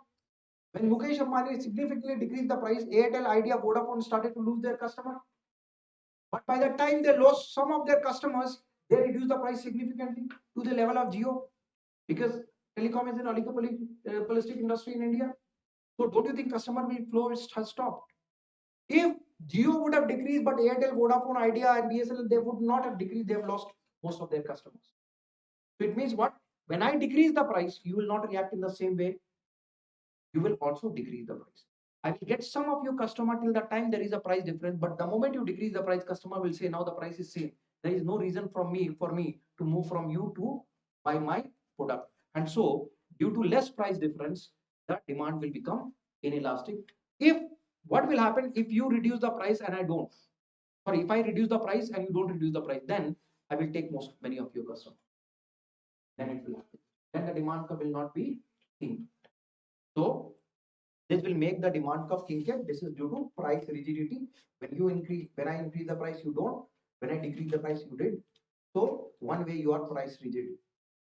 That will make the demand curve indeterminate or kinked. So kinked को indeterminate demand curve भी बोलते हैं.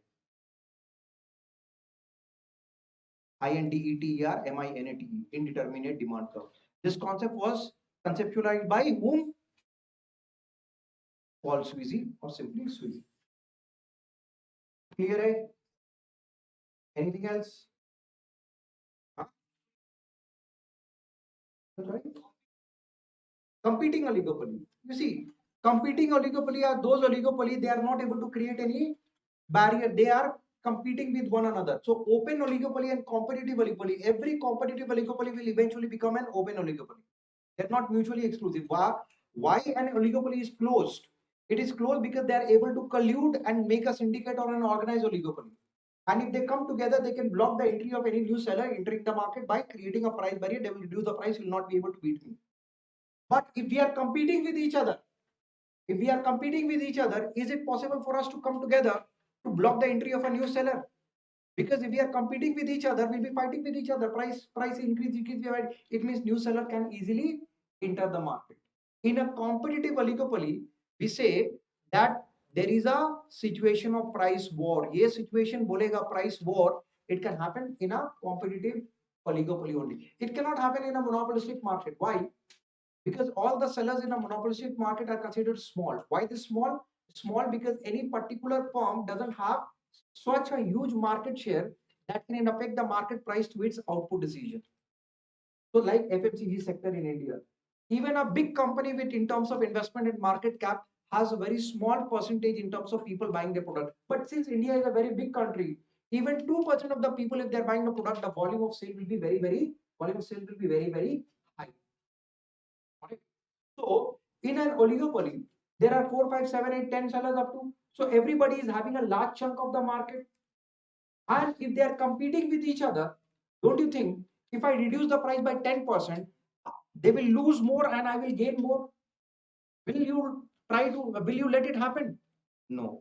If it's in monopolistic market, then I'm just controlling 1 or 2% of the market. If I reduce the price, do you think if an ITC or Baba Ram that reduces the price of its soaps and shampoo, there will be a price war in monopolistic market? There are 200 companies making soaps and shampoos, 200 different brands.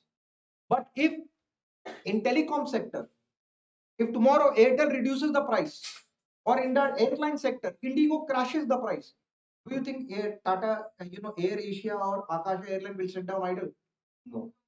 So it will lead to a price war. A competing oligopoly always results into a price war like situation. And very soon, if the sellers are competing against one another, they will not be able to create a barrier. It will end up becoming an open oligopoly, and later on, it will turn into a monopolistic market. Clear? What else? For example, telecom sector is a competing oligopoly in India now. Airline industry is a competing oligopoly. Initially, telecom sector was a collusive oligopoly because they all increase and decrease the price together. Airtel, Vodafone, Idea, and everybody. Mukesh Ambani came and he broke the, he started a new type of competition. New competition is started. Now they cannot sit down on one table. Do you think is it possible for Mukesh Ambani, Bharti Mittal, and Vodafone, Airtel together to sit down on one table and decide let's exploit the customer? No, they used to do it before. Yeah, tell me what else? Syndicate oligopoly. You see, syndicate or organized का क्या difference है? In a syndicate, it's a collusive kind of oligopoly. When I say collusive, the meaning of collusion is you scratch my back, I'll scratch yours. You take care of my interest, I'll take care of your interest. We'll increase the price together, so consumers have nowhere to run. Right? So collusive oligopoly will be very closed oligopoly, and it will create a situation just like monopoly. It means there are many sellers, but they have joined hand together to, to present a front, united front to the consumers. Now these are illegal in many countries, so that's why we have competition laws in many of the developed democracies in the world. So you will have one side you have syndicate oligopoly, and other side you have organized oligopoly, centralized oligopoly we bolte hain usko.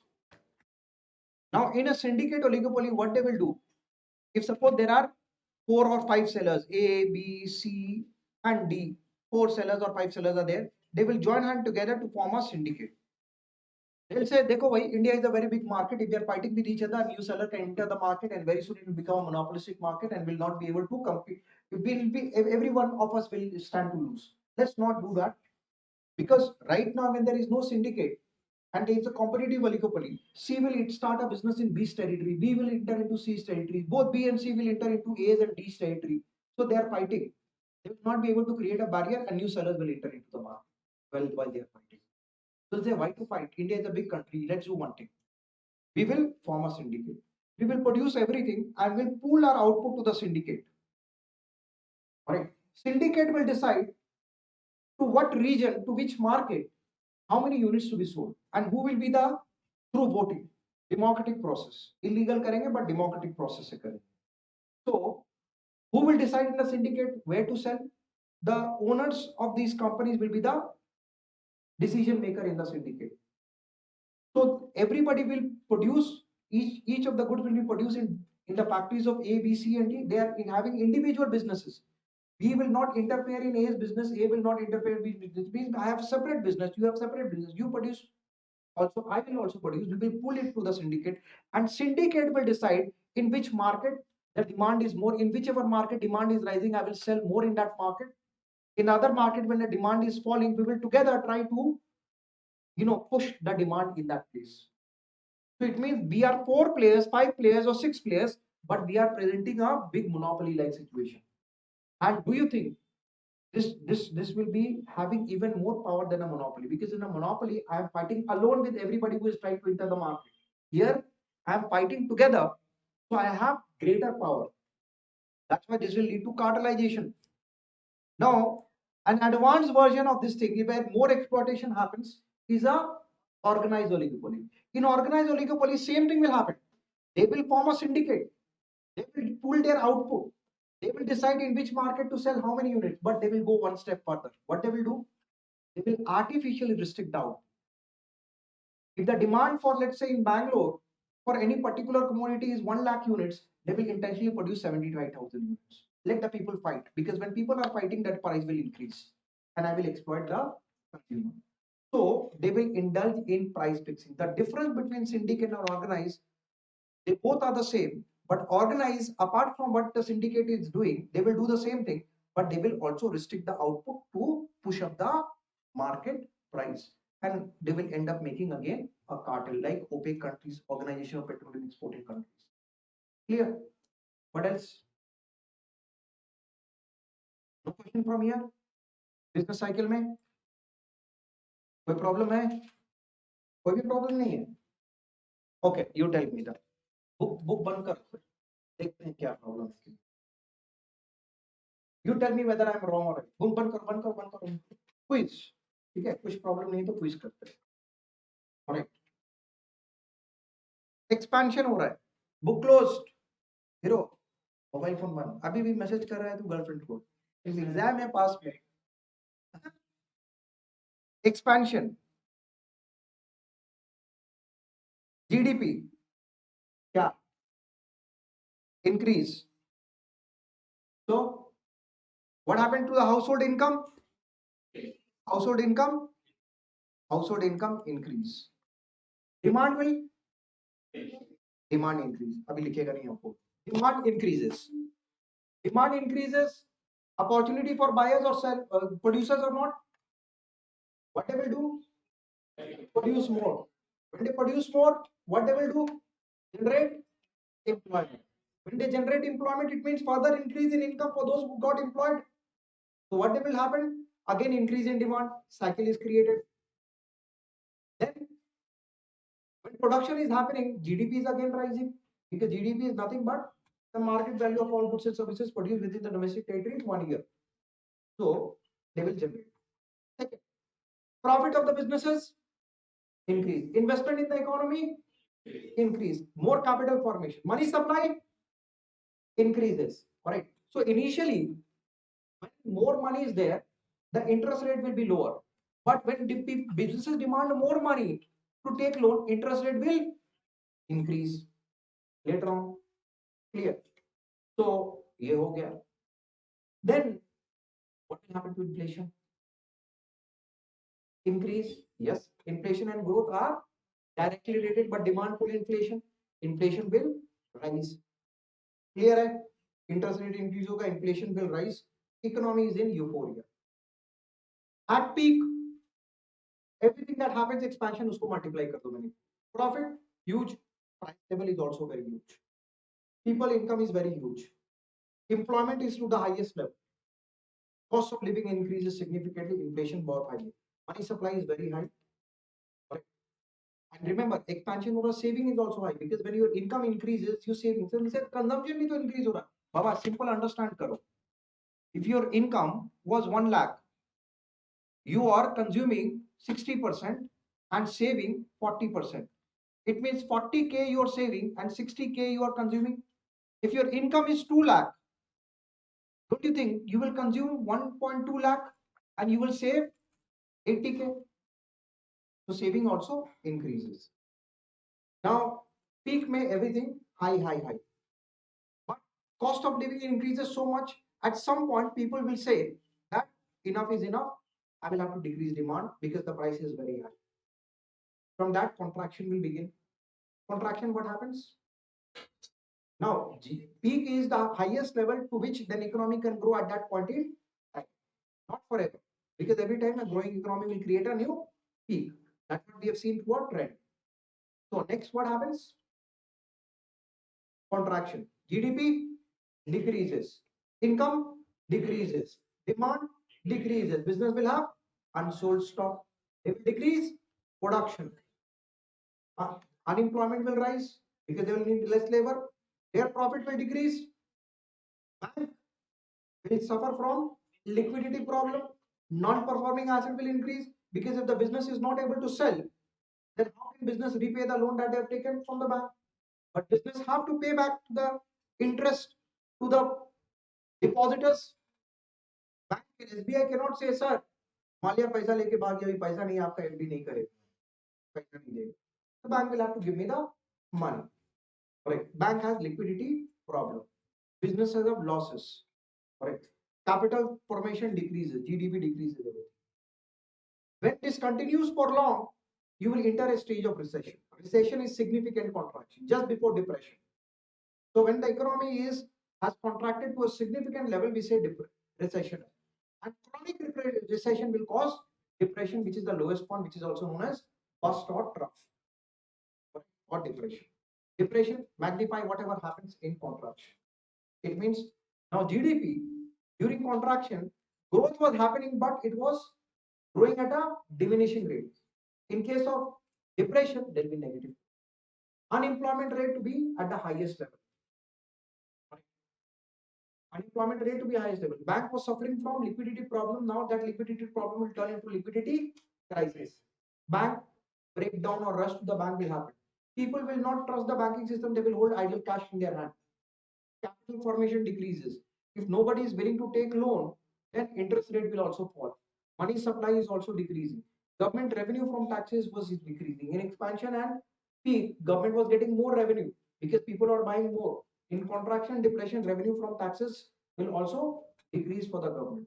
So all in all, worst situation possible, and then recovery will happen. What are the characteristics? Business cycle have four phases. Recovery is not the fifth phase, it is re-expansion. It doesn't have uniform characteristic because sometimes business cycle may be caused due to, I mean, let's say depression or recession can be caused due to corona. Do you think every year it will be the same thing? No. It doesn't have the same characteristics. Sometimes monsoon failure, sometimes corona, sometimes Russia-Ukraine war, sometimes global depression. Right? It will not have the same longevity. It means sometimes contraction can last for 4 years, sometimes it may last for 3 years, sometimes it may last for 6 years. Understanding business cycle is very important. Why? Because if you can analyze the pattern, you can predict what will happen in future. Not accurately, but to an extent. So you can take a decision. It is going to help the decision maker and also the government to make policy. Business cycle is synchronic. Synchronic का मतलब क्या है? Not one activity, but multiple activities are affected. If production is affected, employment will be affected. Employment will be affected. Income will be affected. Income will be affected. Consumption will be affected. Then will be tax revenue, and everything will be affected in a way. So it will have serious consequences upon the well-being of the society if there is a constant contraction that is happening. Right? Then business cycle, when it changes, the demand for everything do not change in the same manner. Demand for some things will increase more rapidly during expansion, and something will increase less rapidly. Likewise for contraction. For example, if my income is increasing, I will not start eating 5 masala dosa in a day, but I can buy a luxury good. So it means during expansion, the demand for durable goods, luxury goods, capital goods will increase more compared to demand for services and non-durable goods. Likewise for contraction, when the contraction is happening, will I give up eating? No. So I will decrease my consumption of services and non-durable goods. But luxury goods, capital goods, durable goods, I will decrease more. Corona aaya. Do you think people said I will not consume, breakfast? I'll consume less food. I'll not go to the doctor when I fall sick. No, but people said I was planning to buy a car. I'll not buy now. I was planning to buy an AC. I'll not buy now. I was planning to buy an iPhone, I'll not buy it. You can easily postpone. So demand for durable goods, capital goods, luxury goods will be affected more during expansion and contraction compared to demand for non-durable goods and services. Business cycle has caused due to two major factors. एक को बोलते हैं exogenous, एक को बोलते हैं endogenous. Exogenous factors, external factors, endogenous factors, internal factors. Internal factors could be macroeconomic situation like inflation, GDP growth, employment or unemployment level. It could be money supply. It could be interest rate. It could be psychological factor when people are more optimistic about the economy. These are all internal. Internal will affect one economy. It will not have an effect upon the global economy unless your country is so powerful like US that वहां पे change हुआ तो सब कुछ effect हुआ. Internal for US is external for every other country in the world. Internal for India is not external for every other country in the world. You have to become that powerful. Right? So external causes क्या है? External is not inside within the control of one nation. It will affect one country more than one country. War. Now Russia-Ukraine war happened. India has got nothing to do with it. Oil prices increase, we are affected. But tomorrow, China-Taiwan war happens. Taiwan is the biggest chip maker of the world. Even iPhone companies like Apple will be affected. Because crisis हो जाएगा ना semiconductor and chip में. So their economy will also be affected. So war, post-war reconstruction. Iraq में war हुआ, destruction, reconstruction हुआ. Again, revival of the economy. Population, nobody can control. Can any country control global population? The answer is no. Natural calamities, COVID or everything. This time was COVID. We can firefight, but we cannot know in the next 10 years what kind of disease will come. Sometimes it's Ebola, sometimes it's French flu, sometimes French fries बोलते हैं. Right, Spanish flu था, French flu नहीं था. French fries होता रहे. Spanish flu था. Sometimes it's some other disease. Some every year you see, you know, तो China से आता है ना, SARS-CoV-1 virus क्या होता है? Bird flu, avian influenza. Sometimes it's something else. Clear. These things cannot be controlled. So business cycle can be due to combination of both the factors, natural calamities we are getting, technological revolution and so on so forth. So this finishes off your business economics. कोई भी problem अभी पूछ लो, otherwise you can go home. कोई problem है? नहीं problem है? Now remember, from quick revision note, alright, business economics and BCK combined, you can straight away, I can bet 80 questions from there, just like that. Alright. If I combine the book notes and this thing, you can get upwards of 90, 92, 93 questions. Already we shared with you. No, you don't have it. Did you attend my class before? You are Unacademy online. Okay, you come down with me. I'll ask Madhu to give it to you if it's available. Anybody who's not having the quick revision note, all of you come down with me.